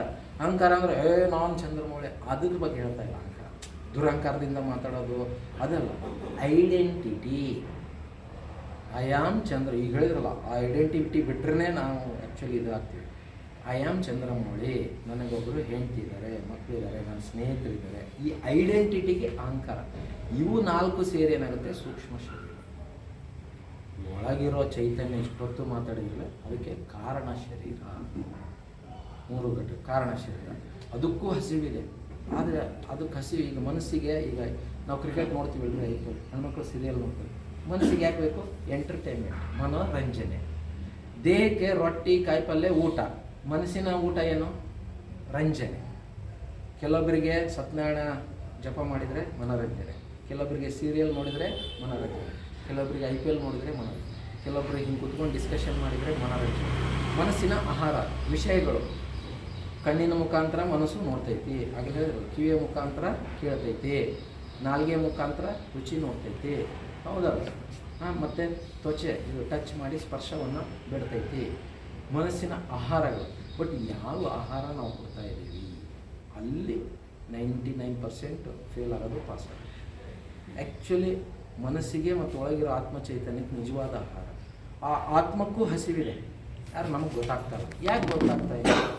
ಈಗ ಇಷ್ಟೊತ್ತು ಗಾಡಿಗಳು ಓಡಾಡ್ತಿದ್ವಿ, ಆ ಟ್ರಾಫಿಕ್ ಸೌಂಡ್ನಾಗ ಇಲ್ಲಿ ನಿಂತ್ಕೊಂಡು ಮಾತಾಡಿದ್ದು ಕೇಳಿಸ್ತಾ, ಇಲ್ಲೇ ಜಸ್ಟ್ ಈಗ ಓಡಾಡ್ಬೇಕಾದ್ರೆ ನಾವು ನೋಡ್ತಿದ್ವಿ ಏನಪ್ಪ ಇದು ಡಿಸ್ಟರ್ಬೆನ್ಸ್ ಸೌಂಡ್. ಹಾಗೆ ಸಂಸಾರ ಅನ್ನೋ ಟ್ರಾಫಿಕ್ನಾಗ ಆತ್ಮ ಚೈತನ್ಯದ ಹಸಿವು ಗೊತ್ತಾಗ್ತಾಯಿಲ್ಲ.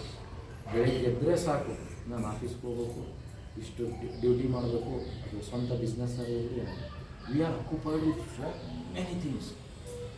ಒಂದು ಕ್ಷಣ ನಮಗೆ ಮೈಂಡ್ ಫ್ರೀ ಆಗ್ತಾಯಿಲ್ಲ, ಒಂದು ಕ್ಷಣ ಫ್ರೀ ಆಗ್ತಾನೇ ಇಲ್ಲ. ಅಷ್ಟೊಂದು ಅಕ್ಯುಪೈ ಮಾಡ್ಕೊಂಡ್ಬಿಟ್ಟಿದ್ದೀವಿ. ಮತ್ತು ಅದು ಒಳಗಿನ ಹಸಿವು ಏನು ಗೊತ್ತಾಗ್ತಾಯಿದ್ದೀವಿ ಗೊತ್ತಾಗಲ್ಲ.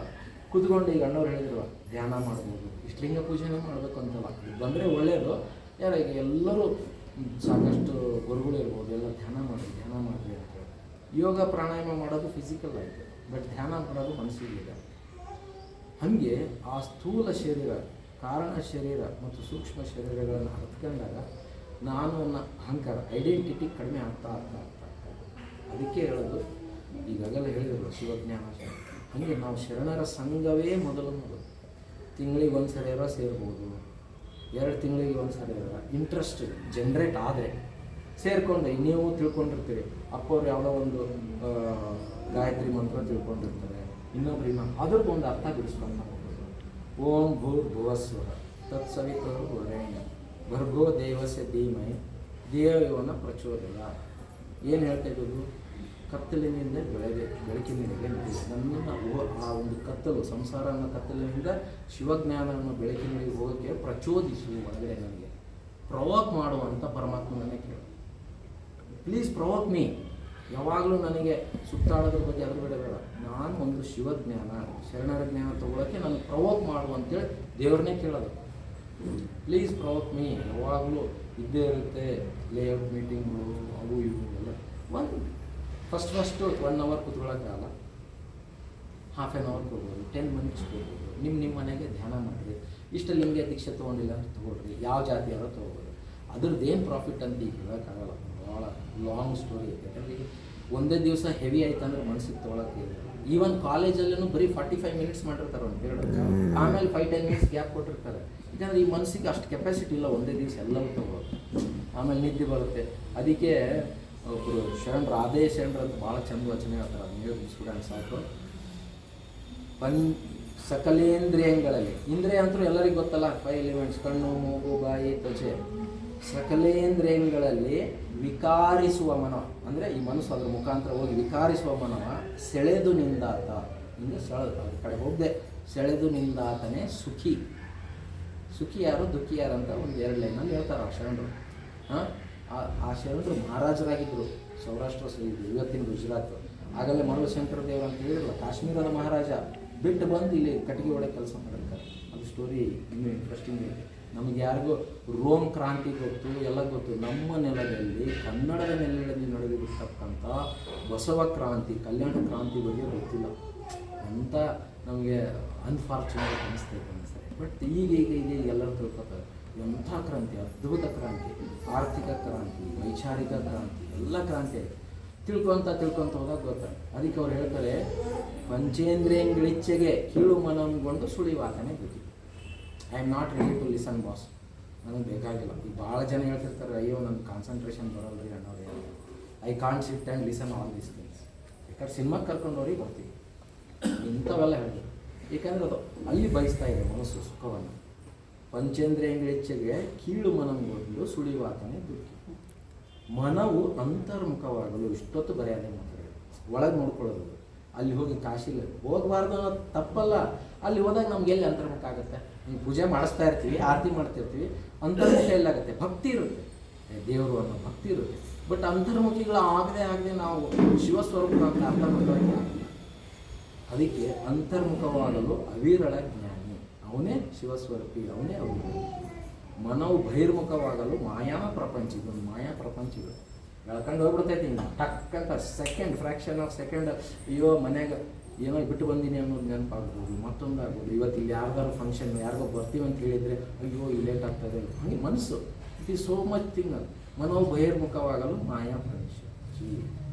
ಹಾಗೆ ಮನವು ಮಹದಲ್ಲಿ ನಿಂದಿರ್ಲಾತ ನಿತ್ಯ ಮುಕ್ತನು. ನಿತ್ಯ ಮುಕ್ತ ಆಗೋದೇನ್ರೇನು? ಈಗ ನಾವು ಇದು ಒಂದು ಕಾರ್ಯಕ್ರಮ ಮಾಡಬೇಕು ಅಂದ್ಕೊಂಡ್ವಿ, ಅಯ್ಯಪ್ಪ ಏನು ಮಾಡೋದು ಏನು ಈ ಥರ ಆಗಲೇ ಹೇಳಿದ್ರು, ಏನು ಥಿಂಕ್ ಮಾಡಬೇಡ, ಕರ್ತವ್ಯ. ಅಣ್ಣವ್ರು ಅಂದರು ಸಿಂಬಾಲಕ್ಕೆ ಮಾಡೋಣ, ತಲೆ ಕೆಡಿಸ್ಕೊಂಡು 4 ಜನ ಬರಲಿ 20 ಜನ ಬರಲಿ ಡಸಂಟ್ ಮಾಡಿ, ಅಂದರೆ ಆ ಭಾವ ಅಳವಡಬೇಕು. ನನ್ನ ಕರ್ತವ್ಯ ಭಾವ ಇರೋದ್ರಿಂದ ನಾನು ಮಾಡ್ತೀನಿ. ಅಲ್ಲಿ ಏನು ನಾವು ಮುಕ್ತಿಯನ್ನು ಹೊಂದಿದ್ವಿ, ಚಿಂತೆ, ಅಯ್ಯೋ ಹೆಂಗಾಗುತ್ತೋ ಇಲ್ವೋ, ಸಕ್ಸಸ್ ಆಗುತ್ತೋ ಇಲ್ವೋ. ಈಗ ನಾವು ಒಂದು ಇಂಟ್ರ್ಯೂಗೆ ಹೋಗ್ತೀವಿ, ಏನೇನೋ ಮಾಡ್ತೀವಿ, ಪ್ರತಿನಿತ್ಯ ಕೆಲಸ ಮಾಡ್ತೀವಿ, ಅಲ್ಲಿ ನಾನು ಚಿಂತೆ ಮಾಡಲ್ಲ, ಕರ್ತವ್ಯ ಭಾವದಿಂದ ಹೋಗಿ ಮಾಡಬೇಕು, ಶ್ರದ್ಧೆಯಿಂದ ಮಾಡ್ತೀವಿ. ಪೂಜೆ ಮಾಡೋದಾಗಲಿ, ಆಫೀಸಲ್ಲಿ ಕೆಲಸ ಮಾಡೋದಾಗಲಿ ಅತ್ಯಂತ ಭಕ್ತಿಯಿಂದ ನಾವು ಮಾಡ್ತಾ ಇರ್ತೀವಿ. ಅಲ್ಲಿ ಮಾಡಿದಾಗನೇ ಅದು ಸಕ್ಸಸ್ ಆಗುತ್ತೆ. ಆ ರೀತಿಯಾಗಿ ಅಲ್ಲಿ ನಾವು ಮುಕ್ತಿ ಹೊಂದಿದ್ದೀವಿ. ಪ್ರತಿನಿತ್ಯ ನಾನು ಮಾಡ್ತಾ ಇಲ್ಲ, ದೇವ್ರು ಮಾಡಿಸ್ತಾ ಇದ್ದಾನೆ, ಬಸವಣ್ಣವ್ರು ಮಾಡಿಸ್ತಾ ಇದ್ದಾರೆ ಅನ್ನೋ ಫೀಲಿಂಗಲ್ಲಿ ಮಾಡ್ತಾ ಹೋದಾಗ ಅಲ್ಲಿ ನಿತ್ಯ ಮುಕ್ತಿ, ಟೆನ್ಷನ್ ಇಲ್ಲ. ಯಾವುದೇ ಕೆಲಸ, ಈ ಕೆಲಸ ಅಲ್ಲ, ಮನೆಯಲ್ಲಿರ್ಬೋದು, ಇನ್ನೊಂದಿರ್ಬೋದು, ಎಲ್ಲ ದುಡಿಮೆ. ಹಾಗೆ ನಿತ್ಯ ಮುಕ್ತನು. ಎವ್ರಿ ಸೆಕೆಂಡ್ ನನಗೆ ಯಾವ ಚಿಂತೆಗಳು ಬಾಧೆ ಆಗಲ್ಲ. ಆ ಥರ ಎಷ್ಟೋ ಜನಗಳು ನೋಡಿರ್ತೀರಿ, ಏನು ಆರಾಮಾಗಿದ್ದಾರಪ್ಪ ಇವರು ಅಂತಿರ್ತೀವಿ ನೋಡಿದೆ. ಯಾಕಂದರೆ ನಿಜವಾಗ್ಲೂ ಅವರು ಈಗ ಸ್ಟೂಡೆಂಟ್ಸಿಗೆ ಎಕ್ಸಾಮ್ ಬಂದಿರ್ತವೆ, ಕೆಲವೊಂದು ಕೂಲಾಗಿ ಹೋಗಿ ಪರ್ಸೆಂಟೇಜ್ ಮಾಡೋದು, ಕೆಲವೊಂದು ತಲೆ ಕೆಡಿಸ್ಕೊಂಡು ಒದ್ದಾಡಿ ಪರ್ಸೆಂಟೇಜ್. ಅಲ್ಲಿ ಡಿಟ್ಯಾಚ್ಮೆಂಟ್, ಸ್ವಲ್ಪ ಡಿಟ್ಯಾಚ್ಮೆಂಟ್. ಮನೋರ್ಲಯವಾದಡೆ ಸೌರಾಷ್ಟ್ರ ಸೋಮೇಶ್ವರ ಲಿಂಗದಲ್ಲಿ ಅದು. ಅಂದರೆ ಆಗಲೇ ಹೇಳಿದ್ರಲ್ಲ, ನಾನು ಬೇರೆ ಅಲ್ಲ, ನೀವು ಬೇರೆ ಅಲ್ಲ, ಪರಮಾತ್ಮ ಬೇರೆ ಅಲ್ಲ.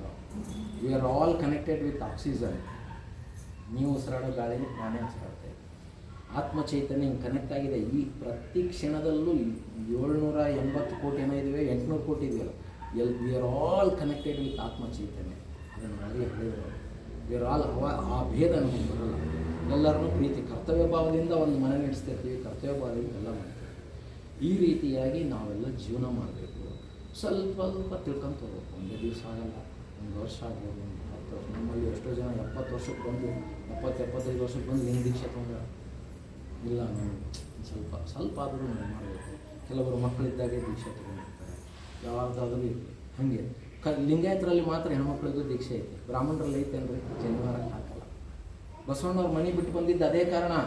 8ನೇ ವಯಸ್ಸಿಗೆ ಅವ್ರಿಗೆ ಉಪನಯನ ಮಾಡ್ತಾರೆ. ಉಪನಯನ 2ನೇ ಕಣ್ಣು ಅಂದರೆ ಜ್ಞಾನ. 8ನೇ ವಯಸ್ಸಿಗೆ ಒಬ್ಬ ಬಾಲಕನಾದವನು ಪ್ರಯುಡಿಮೆ ಬರ್ತಾ ಇರ್ತಾನೆ ಅಂಥೇಳಿ ಉಪನಯನ ಮಾಡೋದು. ಅವರು ಶೈವ ಬ್ರಾಹ್ಮಣರು, ಬಸವಣ್ಣವ್ರ ಮೊದಲು. ಉಪನಯನ ಅಂದ್ರೆ 64 ಏಳಿಗೆ ಒಂದು ಜನಿವಾರ ಹಾಕ್ತಾರೆ. ಅದು ಒಳ್ಳೆಯದು. ಆದರೆ ಹೆಣ್ಮಕ್ಳಿಗಿಲ್ಲ. ಅವ್ರ ಅಕ್ಕ ಇರ್ತಾರೆ, ಅಕ್ಕ ಇದ್ದಾಗ ನನಗಿಂತ ಮೊದಲು ಹುಟ್ಟ್ಯಾರ ಅಕ್ಕ, ಮೊದಲು ಅವ್ರಿಗೆ ಹಾಕ್ರಿ, ಆಮೇಲೆ ನಾನು ಹಾಕ್ಸ್ಕೊಂತೀನಿ ಅಂತಾರೆ ಬಸವಣ್ಣವರು. His age was 8. ನಮ್ಮ 8ನೇ ವಯಸ್ಸಿನಾಗ ನಾವಿಂಗೆ ಚಡ್ಡಿ ಹಾಕಕ್ಕೆ ಬರ್ತಿರಲಿಲ್ಲ, ಸಿಂಪಲ್ಸ್ಕಳಕ್ಕೆ ಬರ್ತಿರಲಿಲ್ಲ.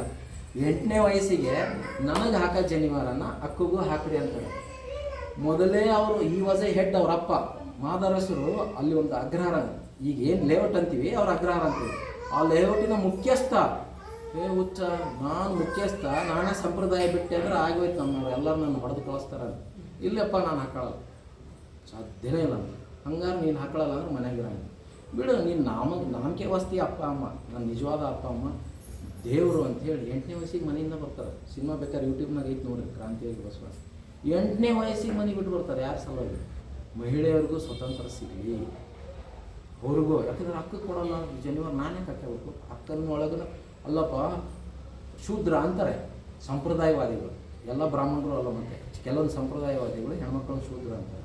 ಮತ್ತು ಆ ಶೂದ್ರ ತಾಯಿ ಹೊಟ್ಟೆ ಹುಟ್ಟಿರೋ ಮನುಷ್ಯ ನೀನು ಶೂದ್ರ ಅಲ್ಲ ಅಂತ ಕೇಳ್ಬಿಡ್ತಾರೆ ಬಸವಣ್ಣ. ನಮ್ಮದು ಮೊದಲನೇ ಮನೆ ಯಾರ್ದು? ಇಡೀ ಜೀವರಾಶಿಗಳ ಮೊದಲನೇ ಮನೆ ತಾಯಿಯ ಗರ್ಭ. ಅದಕ್ಕೊಂದು ಅದ್ಭುತ ವಚನ. ಅಂದರೆ ಇಷ್ಟು ರ್ಯಾಷನಲ್, ಇಷ್ಟು ಸೈಂಟಿಫಿಕ್ ಐತೆ ಅಂದರೆ 2000 ವರ್ಷ ಆದರೂ ಹೇಳಲ್ಲ. ಹೊಲೆ ಗಂಡಲ್ಲದೆ ಪಿಂಡದ ನೆಲಗಾಶ್ರಯವಿಲ್ಲ, ಜಲ ಬಿಂದುವಿನ ವ್ಯವಹಾರ ಒಂದೇ, ಆಸೆ ಆಮಿಷ ರೋಷ ಹರುಷ ವಿಷಯಾದಿಗಳೆಲ್ಲ ಒಂದೇ, ಏನನೋದಿ ಏನು ಕೇಳಿ ಏನು ಫಲ, ಕುಲಜನಂಬುದಕ್ಕಾವುದು ದ್ರಷ್ಟ, ಸಪ್ತಧಾತು ಸಮಂ ಪಿಂಡಂ ಸಮಯೋನಿ ಸಮುದ್ಭವಂ, ಆತ್ಮ ಜೀವ ಸಮಾಯುಕ್ತಂ ವರ್ಣಾನಾಂ ಕಿಂ ಪ್ರಯೋಜನ. ಕಾಶಿ ಕಮ್ಮಾರನಾದ, ಬಿಸಿ ಮಡಿವಾಳನಾದ, ಹಾಸನಕ್ಕಿ ಸಾಲಿಗನಾದ, ವೇದವನ್ನೋದಿ ಹಾರವನಾದ, ಕರ್ಣದಲ್ಲಿ ಜನಿಸಿದವರುಂಟೆ, ಮಕ್ಕಳದಾಗ ಕಿವಾಗ್ಬಿಟ್ಟ. ಅಂದ್ರೆ ಇಲ್ಲಿ ಏನು ಹೇಳ್ತಾರೆ? ಹೊಲೆ ಗಂಡಲ್ಲದೆ, ಹೆಣ್ಮಕ್ಳು ಮುಟ್ಟು ನಿಂತ್ರನೇ ಅಪ್ಪ ಜೀವ ಹುಟ್ಟೋದು. ಹೌದಲ್ರಿ? ಕನ್ಸೀವ್ ಆಗ್ಯಾರ ಅಂತ ಬಳಸ್ತೀವಿಲ್ಲ. ಈಗ ಎಷ್ಟೋ ಜನ ಮಕ್ಕಳಿಲ್ಲಾರ್ದ ಒದ್ದಾಡ್ತಿರ್ತೀವಿಲ್ಲ. ಮತ್ತು ಅಂಥ ಹೆಣ್ಣನ್ನೇ ನೀನು ಶೂದ್ರ ಅಂತಿಲ್ಲ ಅಂತ ಬೈತಾರವರು. ಅದಕ್ಕೆ ಆಗಲ್ಲ ಅಣ್ಣರು ಹೆಣ್ಣು ಸಾಕ್ಷಾತ್ ಕಪಿಲ ಸಿದ್ಧ ಮಲ್ಲಿಕಾರ್ಜುನ ಅಲ್ಲೇನು ಹೇಳ್ತಾರೆ, ಜಲ ಬಿಂದುವಿನ ವ್ಯವಹಾರ ಒಂದೇ ಮನುಷ್ಯ ಹುಟ್ಟುವಂಥ ಪ್ರಕ್ರಿಯೆಯನ್ನು ಎಷ್ಟು ಸೂಕ್ಷ್ಮ ಹೇಳಿದ್ದಾರೆ. ಜಲ ಮತ್ತು ಬಿಂದಿನ ವ್ಯವಹಾರ ಒಂದೇ. ಸಪ್ತಧಾತು ಸಮಂಪಿಂಡಂ ಅಂದರೆ ಈ ಸಪ್ತಧಾತುಗಳಿಂದ ಆಗಿದ್ದಾವೆ. ನಿಮಗೆ ಗೊತ್ತಿದೆ ಗೊತ್ತಿಲ್ಲ, ಇದು ಮಾಂಸಖಂಡ, ಮಾಂಸ ಒಂದಾಗಿದೆ, ಬೋನು ಅಸ್ಥಿ ಅಂತೀವಿ, ರುಧಿರ ರಕ್ತ, ಹೌದಾ? ಆ ರೀತಿಯಾಗಿ ಒಳಗೆ ಆತ್ಮ ಚೈತನ್ಯ, ಈ ಸಪ್ತಧಾತುಗಳಿಂದ ಆಗಿದೆ. ಬೋನ್ ಒಳಗಡೆ ಬೋನ್ ಮ್ಯಾರೋ ಅಂತೀವಿ, ಅದು ಒಂದು ಅಂಶ. ಆಮೇಲೆ ಉಗುಳು ಸಲೈವ ಅಂತೀವಲ್ಲ, ಅದು ಒಂದು. ಹೀಗೆ ಸಪ್ತಧಾತುಗಳಿಂದನೇ ಮನುಷ್ಯ ಪ್ರಾಣಿ ಎಲ್ಲರಾಗ್ಯಾರ. How you are going to differentiate others? ಅವನು ಕಾಶಿ ಕಮ್ಮಾರನ ಅದ, ಕಮ್ಮಾರ ಕುಲಿಮೆ ಮಾಡ್ತಿದ್ರಲ್ಲ, ಬೀಸಿ ಮಡಿವಾಳ, ಬಟ್ಟೆ ಒಗೆದು ಹೋಗೋದು ಮಡಿವಾಳ ಅದ. ವೇದ ಓದ್ದೇವ್ರು ಹಾರವ್ರು ಅಂದರೆ ಬ್ರಾಹ್ಮಣರು. ನೀನು ಓದ್ಬೋದು, ನೀನು ಬ್ರಾಹ್ಮಣ ಆಗ್ಬೋದು, ನೀನು ಲಿಂಗ ಕಟ್ಬೋದು, ಲಿಂಗ ಕಟ್ಬೋದು. ಹಾಸನಕ್ಕಿ ಸಾಲಿಗನಾದ, ಅಕ್ಕ ಸಾಲಿಗರು ಅಂತೀವಲ್ಲ, ಇವು ಜಸ್ಟ್ ವರ್ಕಿಂದ ಡಿವೈಡ್ ಆಗಿರೋದು. ಎಲ್ಲರೂ ಹುಟ್ಟಿದ್ದು ಒಂದೇ ಥರ ತಾಯಿ ಗರ್ಭದಲ್ಲೇ. ಅಂಥ ತಾಯಿಗೂ ನೀವು ಶೂದ್ರರಂತೀರಿ, ಜನಿವಾರ ಕೊಡಲ್ಲ ಅಂಥೇಳಿ ಮನೆ ಬಿಟ್ಟು ಬರ್ತಾರೆ. ಆಮೇಲೆ ಇಷ್ಟಲಿಂಗ ಕಂಡು ಇಷ್ಟಲಿಂಗ ಫಸ್ಟ್ ಕೊಟ್ಟಿದ್ದೆ ಅವ್ರ ಅಕ್ಕನಿಗೆ, ಫಸ್ಟ್ ತಾವು ಧರಿಸ್ಕೊಂಡು ನೆಕ್ಸ್ಟ್ ಕೊಟ್ಟಿದ್ದೆ ಅವ್ರ ಅಕ್ಕನಾಗಮ್ಮವ್ರಿಗೆ. ಆಮೇಲೆ ಕೂಡಲ ಸಂಗಮದಿಂದ ಮಂಗಳವೇಡೆ ಅಂತ ಒಂದು ಊರೈತಿ, ಬಸವನ ಬಾಗೇವಾಡಿ, ನಿಮ್ಗೆ ಗೊತ್ತೆಲ್ಲ ಅಲ್ಲೇ ಇದೆ. ಬಸವನ ಬಾಗೇವಾಡಿಯಲ್ಲಿ ಹುಟ್ಟಿದ್ದು. ಕೂಡಲ ಸಂಗಮಕ್ಕೆ 8ನೇ ವಯಸ್ಸಿಗೆ ಬರ್ತಾರೆ, 21ನೇ ವಯಸ್ಸಿಗೆ ಸಾಕ್ಷಾತ್ಕಾರ ಆಗುತ್ತೆ. ಇಷ್ಟಲಿಂಗನ ಕಂಡಿಡಿದು ಎಲ್ಲ ಫಸ್ಟ್ ಅಕ್ಕನಿಗೆ ಕೊಟ್ಟು, ನೀವು ಮಹಿಳೆಯರು ಈಕ್ವಲ್ ಅಂತೇಳಿ ಅಲ್ಲಿಂದ ಮಂಗಳವೇಳೆಗೆ ಕರ್ಣಿಕ ಕಾಯಕ, ಕ್ಲರ್ಕ್ ಅಂತೀವಲ್ಲ ಈಗ, ಕರ್ಣಿಕ ಲೆಕ್ಕ ಬರೆಯುವಂಥ ಕಾಯಕ 7 ವರ್ಷ ಇರ್ತಾರೆ. ಅಲ್ಲಿಂದ ಬಸವ ಕಲ್ಯಾಣಕ್ಕೆ ಹೋಗ್ತಾರೆ, ಅನುಭವ ಮಂಟಪ ಅಲ್ಲಿ ಸ್ಥಾಪನೆ ಮಾಡಿ 12 ವರ್ಷ ಕಾಯ್ತಾರೆ. ಅವ್ರಿಗೆ ಗೊತ್ತಿತ್ತು ಅಲ್ಲಮ ಪ್ರಭು ದೇವರು ಬರ್ತಾರೆ ಅಂತ. ಅಲ್ಲಮ ಪ್ರಭು ದೇವರು ಇದು ಕಲ್ಯಾಣಕ್ಕೆ ಬಂದಾಗಲೇ 64 ವಯಸ್ಸು ಅವರು. ಅವ್ರೇನು ಬಿಡ್ರಿ 1000 ವರ್ಷ ಬದುಕುವಂಥ ಇದು ಅಲ್ಲಮ ಸಿನಿಮಾ ನೋಡ್ರಿ, ಅದು ಯೂಟ್ಯೂಬಲ್ಲಿದೆ, ಭಯಂಕರ. ಅಂಥವ್ರು ಎಲ್ಲರೂ ಬಂದು ಬಸವಣ್ಣವ್ರ ಬಗ್ಗೆ ಹೊಗಳ್ತಾರೆ. ಸ್ವಯಂಭೂ ಸ್ಥಿತಿ ಶಿವನಿಗಿಂತ ಮೇಲೆ ಅಂತ ಅದು ಒಂದು ಪುಸ್ತಕನೇ ಇದೆ, ಓದ್ಬಿಟ್ರೆ ಆಶ್ಚರ್ಯ ಆಗುತ್ತೆ. ನಮಗೇನು ಗೊತ್ತು ಬಸವಣ್ಣವ್ರು ಅಂದರೆ ಒಬ್ಬರು ಪ್ರಧಾನಮಂತ್ರಿ. ನೋ ಆಗಲೇ ಹೇಳಿದ್ರಲ್ಲ, ಮತ್ತೆ ಲೋಕದ ಮಹಾಮನೆ ಹಾಳಾಗಿ ಹೋಗಬಾರದೆಂದು ಕರ್ತನು ಅಟ್ಟಿದೆನಯ್ಯ. ಅಲ್ಲಿ ಪದ ಬಳಕೆ ನೋಡ್ರಿ, ಕರ್ತನು ಕಳಿಸಿದೆನಯ್ಯ ಅಂತ ಬಳಸ್ಬೋದಿತ್ತಲ್ಲ. ಅಂದರೆ ಹಾಳಾಗಿ ಹೋಗ್ತಾ ಇದೆ, ತಾರತಮ್ಯ ಭಾಳ, ಜಾತಿ ಭೇದ ಭಾಳ, ಆತ್ಮೋದ್ಧಾರನೇ ಯಾರಿಗೂ ಬೇಕಾಗಿಲ್ಲ. ಬರೇ ಉಂಡು ತಿಂದು ಮಗಳಗದು ಸಗಣಕ್ಕೆ ಸಾಸಿರ ಅಂತ ಯಾಕೆ ಬಳಸಿದ್ರಂದ್ರೆ, ನೀವು ಎಷ್ಟು ಮಂದಿ ಸಗಣಿ ನೋಡಿರ ಇಲ್ಲ, ಒಂದು ಬಾಲ್ ಉಳ್ತಾರ, ಒಂದು ವೈಟ್ ಹುಳ ಹುಡ್ತೈತೆ ಅದ್ರಾಗ, ಹುಟ್ಟಿ ಬೆಳಿಗ್ಗೆ ಹುಟ್ಟಿರುತ್ತೆ, ರಾತ್ರಿ ಸತ್ತಿರುತ್ತೆ. ಮತ್ತು ಅದಕ್ಕೆ ನಮಗೆ ವಾಟ್ ಈಸ್ ದ ಡಿಫ್ರೆನ್ಸ್? ಹಂಗಾಗಬಾರ್ದು ಅಂಥೇಳಿ ಬಸವಣ್ಣವರು ಎಲ್ಲರಿಗೂ ಲಿಂಗ ದೀಕ್ಷೆ ಕೊಟ್ಬಿಟ್ರು. ಅಪ್ಪನು ನಮ್ಮ ಮಾದಾರ ಚೆನ್ನಯ್ಯ, ಬಪ್ಪನು ನಮ್ಮ ಡೋಹರಕ್ಕೆ, ಎಲ್ಲ ಜಾತಿ ಭೇದನ ಹೊಡೆದಾಕ್ಬಿಟ್ರು. ಅದು ಸಂಪ್ರದಾಯವಾದಿಗಳಿಗೆ ಸಹಿಸೋಕ್ಕಾಗಲಿಲ್ಲ. ಕೊನೆಗೆ ಏನು ಮಾಡಿದರು, ಹರಳಯ್ಯ ಅಂತ ಒಬ್ರು ಇರ್ತಾರೆ, ಮುಗೀತಿನ್ನೆ 1 ನಿಮಿಷದ ಮುಗಿದು, ಹರಳಯ್ಯ ಅಂತ. ಅವ್ರ ಕೆಲಸ ಏನಂದರೆ ಚಪ್ಪಲಿ ಹದ ಅಂತ. ಅವ್ರು ಲಿಂಗ ಕಡಿಮೆ ಲಿಂಗಾಯತರು ಆಗಿರ್ತಾರೆ, ಓಕೆನಾ? ಅವರು ಒಂದು ದಿವಸ ಬಸವಣ್ಣವರು ಪ್ರಧಾನಮಂತ್ರಿಗಳು ಹಿಂಗೆ ಹೋಗ್ತಿರ್ತಾರೆ, ಹರಳಯ್ಯನವರು ಶರಣರೈ ಬಸವಣ್ಣವರೇ ಅಂತ. ಬಸವಣ್ಣವ್ರು ಏನು ಮಾಡ್ತಾರೆ, ಶರಣು ಶರಣಾರ್ಥಿ ಹರಳಯ್ಯ, ನಿಜ ಶರಣ ಹರಳಯ್ಯ ಅಂತ 2 ಸರಿ ಹೇಳ್ತಾರೆ. ಹಿಂಗೆ ನಿಂತ್ಬಿಡ್ತಾರೆ ಹರಳಯ್ಯನವರು. ಶಾಕ್ ಆಗಿ, ನಾವು 1 ಸರಿ ಹೇಳಿದ್ರು, 2 ಸರಿ ಹೇಳಿದ್ರು. ಮಕ್ಕಳು ಕಲ್ಯಾಣಮ್ಮ ಅವರು ಧರ್ಮಪತ್ನಿ ಬರ್ತಾರೆ, ಬಂದು ಹಿಂಗೆ ಅಳ್ಳಾಡಿಸ್ತಾರೆ. ಫುಲ್ ಒಂಥರ ಎಲ್ಲೋ ಕಳೆದೋಗಿರ್ತಾರೆ. ಸಡನ್ನಾಗಿ ಯಾಕೆ ಹಿಂಗೆ ನಿಂತಿರಿ? ಇಲ್ಲ, ಬಸವಣ್ಣವ್ರು ಬಂದರು, ನಾನು 1 ಸರಿ ಶರಣ ಹೇಳಿದೆ, ಅವ್ರು 2 ಸರಿ ಹೇಳ್ಬಿಟ್ಟು ನನ್ನ ಮೇಲೆ ಒಂದು ಶರಣ ಭಾರ ಜಾಸ್ತಿ ಆಗ್ಬಿಟ್ಟಿದೆ, ಏನು ಮಾಡ್ಬೇಕು? ಭಯಂಕರ ಡೀಪಾಗಿ ಹೋಗ್ಬಿಡ್ತಾರೆ ಅವರು. ಯಾಕಂದ್ರೆ ಬಸವಣ್ಣವರು ಸಾಕ್ಷಾತ್ ಶಿವನ ಇದು ಸ್ವರೂಪಿಯವರು ಅಂತ, ಎಲ್ಲವನ್ನು ತಿಳಿದಂಥವ್ರು, ಎಲ್ಲವನ್ನು ಬಲ್ಲಂಥವ್ರು. ಬ್ರಾಹ್ಮಣರೇ ಹೇಳ್ತಾರೆ, ಬ್ರಾಹ್ಮಣ ಎಲ್ಲ ಹರಿಯರ ಇವ್ರು ಕಾವ್ಯ ಬರೆದಿರೋದೇ ಬ್ರಾಹ್ಮಣರು. ವೇದ ಆಗಮ ಎಲ್ಲದರಲ್ಲಿ ಸಿಗೋದು ವಚನ ಸಾಹಿತ್ಯದಲ್ಲಿ ಸಿಗುತ್ತೆ, ವಚನ ಸಾಹಿತ್ಯದಲ್ಲಿ ಸಿಗೋದು ಎಲ್ಲ ಕಡೆ ಸಿಗೋಲ್ಲ. ಲಿಂಗಾಯತರು ಹೇಳಲ್ಲ, ಮತ್ತು ಬೇರೆಯವರು. ಅಂಥ ಒಂದು ಬಲ್ಲಿದನಾದಂಥ ಬಸವಣ್ಣವರು 2 ಸರಿ ಶರಣ ಹೇಳಿ ಏನು ಮಾಡೋದಂತ ಭಾಳ ಯೋಚನೆ ಮಾಡಿದ ಮೇಲೆ ಕಲ್ಯಾಣ ಮಾಡ್ತಾರೆ. ಅವರಿಗೆ ಒಂದು ಚಮಾವಿಗೆ ಮಾಡ್ಕೊಡ್ತಾರೆ, ಚಪ್ಪಲಿ ಕಾಯ್ತಾರೆ. ಚೆನ್ನಾಗಿ ಮಾಡ್ಕೊಡೋದು ಏನು ದೊಡ್ಡ ವಿಷಯ ಅಂತ ಹರಳೇನೋ ಯಾವುದೋ ಚರ್ಮದಿಂದಲ್ಲ, ನಮ್ಮ ತೊಡೆಯ ಚರ್ಮದಿಂದ ಮಾಡಿಕೊಡೋಣ. ಸತ್ಯವಾಗ್ಲೂ ಈಗಲೂ ಅದಾವು ಅಲ್ಲಿ ಬಿಜನಹಳ್ಳಿ ಒಳಗೆ, ಬಿಜನಹಳ್ಳಿ ಅಂತ ಸೇಡಂ ತಾಲೂಕು. ಒಬ್ಬರದು ಬಲಗಡೆ ತೊಡೆ ಚರ್ಮ ಕಟ್ ಮಾಡ್ತಾರೆ, ಇನ್ನೊಬ್ಬರದು ಎಡಗಡೆ ತೊಡೆ ಚರ್ಮ ಕಟ್ ಮಾಡಿಕೊಂಡು 2 ಚರ್ಮದಿಂದ ಚಮಾವಿಗೆ ಮಾಡ್ತಾರೆ. ಚಮಾವಿಗೆ ಮಾಡಿದ ಮೇಲೆ ಅದನ್ನು ತೊಗೊಂಡೋಗ್ಬೇಕಂತೇಳಿ ತಲೆ ಮೇಲೆ ಇಟ್ಕೊಂಡು ಹೋಗ್ತಾರೆ, ಬಸವಣ್ಣವ್ರಿಗೆ ಕೊಡಕ್ಕೆ ಹೋಗ್ತಾರೆ. ಏನು ರೀ ಹಾಗೆ ಅಪ್ಪರೇ, ತಾವು ಒಂದು ಶರಣ ನನ್ನ ಭಾರ ಹೊರಿಸಿದ್ವಿ, ಅದಕ್ಕೆ ನಾವು ನಮ್ಮ ತೊಡೆಯಿಂದ ಚಮವಾಗಿ ಮಾಡಿದ್ವಿ, ತಾವು ಮೆಟ್ಟಬೇಕು, ಅವಾಗಲೇ ನಮಗೆ ಋಣ ಹರಿತೈತಿ. ಬಸವಣ್ಣವರು ಕಣ್ಣೀರು ದಾನ ಹಾಕೊಂಡ್ರು, ಅಯ್ಯಪ್ಪ ನೀವು ನಿಜ ಶರಣರು, ನಿಮ್ಮನ್ನು ನೀವು ಅರ್ಥಕೊಂಡ್ಬಿಟ್ಟಿದ್ದೀರಿ, ನಾವು ಶಿವಸ್ವರೂಪಿರು ಅಂತ ಅರ್ಥಕೊಂಡಿರೋಂಥ ಮಹಾನ್. ಯಾಕಂದ್ರೆ ಹೇಳಿದ್ರಲ್ಲ, ಬಸವಣ್ಣವ್ರ ಒಬ್ಬರೇ ಅಲ್ಲ, 770 ಅಮರಗಣಗಳ ಅಟ್ಟೇ ಟೈಮ್, ಲಕ್ಷದ ಮೇಲೆ 96,000 ಜನ ಆಗಿನ ಕಾಲದಾಗ 12th century ಹೋಗ್ರಿ, ಜಸ್ಟ್ ಇಮ್ಯಾಜಿನ್ 12th century ಅಷ್ಟು ಎಲ್ಲರೂ. ಇವತ್ತಿನ ಕಂದಹಾರ ಇದೆಯಲ್ಲ, ಅಲ್ಲಿಂದ ಮುಸ್ಲಿಮ್ ಅವ್ರು ಬಂದು ಆಗಿನ ಕಾಲಕ್ಕೆ ಲಿಂಗಾಯತನ ಸ್ವೀಕರಿಸ್ತಾರೆ. ಹಾಗೆ ಅಪ್ಪ ನೀವು ಶಿವಸ್ವರೂಪಿಗಳು, ನಿಮ್ಮನ್ನು ತೊಡೆಯನ್ನು ಮಾಡಿರೋ ಮೆಟ್ಟಲ್ಲಪ್ಪ ಅಂತೇಳಿ ಅವ್ರು ತೊಗೊಂಡು ತಲೆ ಮೇಲೆ ಇಟ್ಕೊಳ್ತಾರೆ. ನಿಜ ಶರಣರ ನಿಮ್ಮ ತೊಡೆಯಿಂದ ಮಾಡಿರೋದನ್ನು ನಾನು ಮೆಟ್ಟಕ್ಕಾಗುತ್ತೇನೆ ರೀ, ಸಾಧ್ಯ ಇಲ್ಲ ಅಂತೇಳಿ ಅದನ್ನ ಇಟ್ಟು ತಕ್ಷಣ, ಇಲ್ಲ ಬೇಡ ನೀನು ಹಂಗೆ ಹೇಳ್ರಿ ನಾವು ಮಕ್ಕಳು ಅಂತೇಳಿ ಫುಲ್ಲು ಬಾಚಿ ತಬ್ಬಿಕೊಂಡು ಭಾಳ ಒಂದಂಥ ಹೃದಯ ಸ್ಪರ್ಶಿ ಸೀನರು. ಅದನ್ನ ನೋಡ್ಬಿಟ್ರೆ ಕಣ್ಣಾಗ ನೀರು ಹಂಗೆ ಹರಿತಾ ಇರ್ತವೆ. ಹಂಗೆ ಆಯಿತು ಅಂತೇಳಿ ಮತ್ತೆ ಹೊತ್ಕೊಂಡು ಹೋಗ್ಬೇಕಾದ್ರೆ ಮಾದರ್ಸ ಅಲ್ರಿ,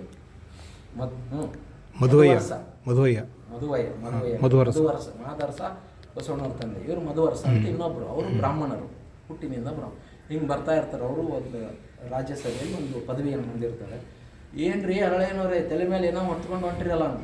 ಹಿಂಗೆ ನಾವು ಶರಣು ಒಂದು ಜಾಸ್ತಿ ಹೊರಿಸ್ಬಿಟ್ಟಿದ್ರು ಬಸವಣ್ಣವರು. ಅದಕ್ಕೆ ನಮ್ಮ ತೊಡೆ ಚರ್ಮ ಕಟ್ ಮಾಡಿ ಚಮವಾಗಿ ಮಾಡಿ ಬಸವಣ್ಣವ್ರು ಕೊಟ್ಟರೆ, ಬಸವಣ್ಣವ್ರು ಇಲ್ಲ ಇದು ನಾನು ಮೆಡೋಂಥದ್ದಲ್ಲ, ಸ್ವಂತ ಶಿವಂದು, ನಾನು ಮೆಡಲ್ಲ ಅಂತಂದು ಅಂದಾಗ, ಬಸವಣ್ಣಗೆ ಏನು ಬುದ್ಧಿ ಐತೆ ಹೊಡೆಯಿಲ್ಲ ಅಂತೇಳಿ ಕಿತ್ಕೊಂಡು, ಬ್ಯಾಡ್ರಿ ಅಪ್ಪವ್ರಿಗೆ ಕಿತ್ಕೊಂಡು ಹಿಂಗೆ ಕಾಲು ಹಾಕಾಕಿ ಹಿಂಗೆ ಜಸ್ಟ್ ಹಿಂಗೆ ಕಾಲು ಇಡ್ತಾರೆ, ಮೈ ಊರಿ ಶುರು. ಇವೆಲ್ಲ ನಡೆದ ಘಟನೆ, ಪೌರಾಣಿಕ ಅಲ್ಲ ಇವು. ಪೌರಾಣಿಕದಲ್ಲಿ ಏನು ಬೇಕಾದ್ರೆ ಉರಿ ಉರಿ ಉರಿ ಉರಿ ಅಂತ ಬಿದ್ದು ಒದ್ದಾಡ್ತಿರ್ತಾನೆ, ಅವ್ರ ಪಾಡಿ ಅವ್ರು ಚೆನ್ನಾಗಿ ತೊಗೊಂಡು ಹೋಗ್ತಾನೆ. ಹಂಗೆ ಮೈಯೆಲ್ಲ ಉರಿ. ಮನೆಗೆ ಬರ್ತಾನೆ, ಮನೆಗೆ ಬಂದು ಹೆಂಡ್ತಿ ಒಬ್ಬರು ಮಗಳು ಇರ್ತಾರೆ, ಮಗಳು ಇಲ್ಲ ಉರಿ ಉರಿ ಎಷ್ಟು ಈ ರಾಜ ವೈದ್ಯರಿಂದ ಹಿಡಿದು ಇರೋಬ್ಬರ ವೈದ್ಯರು ಎಲ್ಲ ತೋರಿಸಿದ್ರು ಉರಿ ಕಡಿಮೆ ಆಗಲ್ಲ. ಒದ್ದಾಡಿ ಒದ್ದಾಡಿ ಒದ್ದಾಡಿ ಒದ್ದಾಡಿ ಹೋದಾಗ ಅವ್ರು ಮತ್ತೆ ಇದಕ್ಕೆ ಪರಿಹಾರ ಬೇಕಾದ್ರೆ ಅಪ್ಪ ಬಸವಣ್ಣವ್ರ ಹತ್ರನೇ ಹೋಗ್ಬೇಕಂತ ಯಾರು ಹೇಳ್ತಾರೆ. ಅವ್ರ ಮಿಸ್ಸಸ್ಸು ಮಗಳು ಹಿಂಗೆ ಆಗ್ಬಿಟ್ಟಿದೆ ತಂದೆ. ಹೌದಾ, ಏನು ಮಾಡಬೇಡ್ರಿ, ಈಗೇನು ಹರಳೇನವರು ಚರ್ಮ ಹದ ಮಾಡ್ತಾರಲ್ಲ, ಒಂದು ಡ್ರಮ್ ಥರ ಹಂಡೆ ಅಂತಿದ್ವಿ, ಅದ್ರಾಗ ಚರ್ಮ ಹದ ಮಾಡೋದು. ನೀವು ಕೆಲವೊಬ್ರು ನೋಡಿರ್ತೀರಿ, ನೋಡಿಲ್ಲ, ಚರ್ಮ ಹಿಂಗೆ ನೀರಾಗಿ ಎದ್ದಿ ಹದ ಮಾಡೋದು. ಆ ಹದ ಮಾಡಿರೋ ನೀರೇನಿರುತ್ತಲ್ಲ ಅದನ್ನು ತಂದು ಅವ್ರ ಮೇಲೆ ಹಾಕ್ರಿ ಸರಿ ಹೋಗುತ್ತೆ. ಸರಿ ಅಂತೇಳಿ ಮತ್ತೆ ಮಾದಾರ್ಸಂಗೆ ಹೇಳಿದ್ರೆ ಏನು ಅನ್ಕೋತಾರೆ ಅಂತೇಳಿ ಸೀಕ್ರೆಟಾಗಿ ಹೋಗಿ ಹೆಂಡತಿ ಮಗಳು ನೀರು ತಂದು ಸುರಿತಾರೆ. ತಣ್ಣಗಾಗಿ ಇದು ಎಂಥ ಮಂತ್ರದ ನೀರು ಎಲ್ಲಿಂದ ತಂದ್ರಿ ಅಂತ ಅಂದಾಗ ಬಸವಣ್ಣವರ ಆದೇಶ ಆಗಿತ್ತು, ಅಲ್ಲಿ ಇದನ್ನ ಚರ್ಮ ಹದ ಮಾಡೋದು.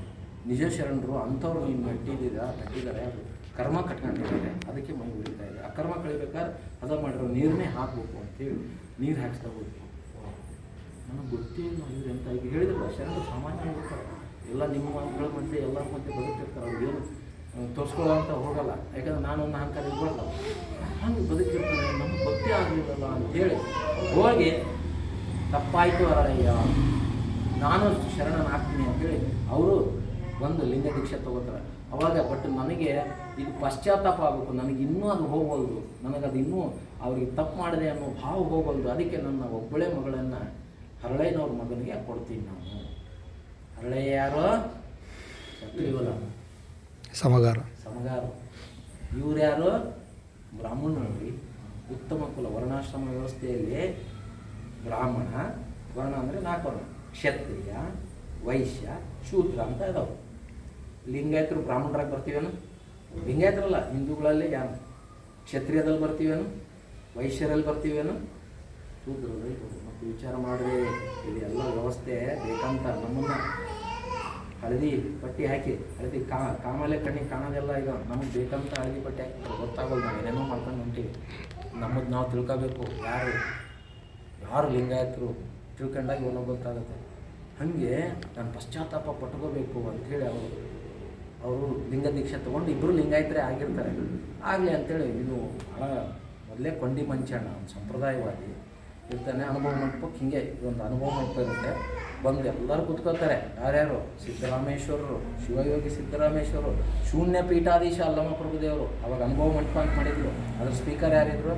ಮೋದಿ ಹೇಳಿದ್ರು, ಕೇಳಿರಿಲ್ಲ, first parliament of the world is Anubhava Mantapa. ಈಗಿನ ಪಾರ್ಲಿಮೆಂಟ್ ಬಿಡ್ರಿ, ಯಾವ್ದು ಬಿಡ್ರಿ, ಮೋದಿ ಅವ್ರ ಬಾಯಲ್ಲೇ ಲಂಡನ್ಗೆ ಹೋಗಿ ಹೇಳಿದ್ರು, Basavanna is the father of democracy ಅಂತ ಮೋದಿ ಅವ್ರು ಹೇಳಿದ್ರು. ಪ್ರಜಾಪ್ರಭುತ್ವ 15ನೇ ಶತಮಾನದಾಗ ಮ್ಯಾಗ್ನಾ ಕಾರ್ಟಾ ಅಂತ ಒಂದು ಲೇಖನ ಬರೀತಾರೆ ಲಂಡನ್ನಾಗ. ಆ ಮ್ಯಾಗ್ನಾ ಕಾರ್ಟಾ ಹೇಳಿ London is the mother of democracy ಅಂತ ಅವ್ರು ಹೇಳಿದ್ರೆ ಮೋದಿಯವ್ರು ಹೋದ್ರು ನೋಡಿ 12ನೇ ಶತಮಾನದ. ಅವ್ರು ಭಾಳ ಎಲ್ಲ ಧರ್ಮವನ್ನು ಸ್ಟಡಿ ಮಾಡಿರೋರು. ಮೋದಿಯವ್ರು ಏನು ಸಾಮಾನ್ಯ ಇರಲ್ಲ ಅವರು. ನಿಮ್ದಲ್ಲ, yours is the mother of democracy. ಲಂಡನ್ನಲ್ಲಿ ಹೇಳ್ಬಂದ್ರು ಗುರು Basavanna is the father of democracy ಅಂತ ಹೇಳೋರು. ಆದರೆ ಅಂಥ ಬಸವಣ್ಣವ್ರ ಬಗ್ಗೆ ಮೋದಿಗೆ ಗೊತ್ತು ನಾವು ಹೆಂಗೆ ನೋಡ್ರಿ, ಹೌದಲ್ಲ, ಫಾದರ್ ಆಫ್ ಡೆಮಾಕ್ರಸಿ ಅಂತ ಹೇಳಿ. ಹಾಗೆ ಅಲ್ಲಿ ಪ್ರಜಾಪ್ರಭುತ್ವದ ಒಂದು ಇದು ಅನುಭವ ಮಂಟಪ. ಆ ಅನುಭವ ಮಂಟಪದಲ್ಲಿ ವಿಷಯ ಇಡ್ತಾರೆ.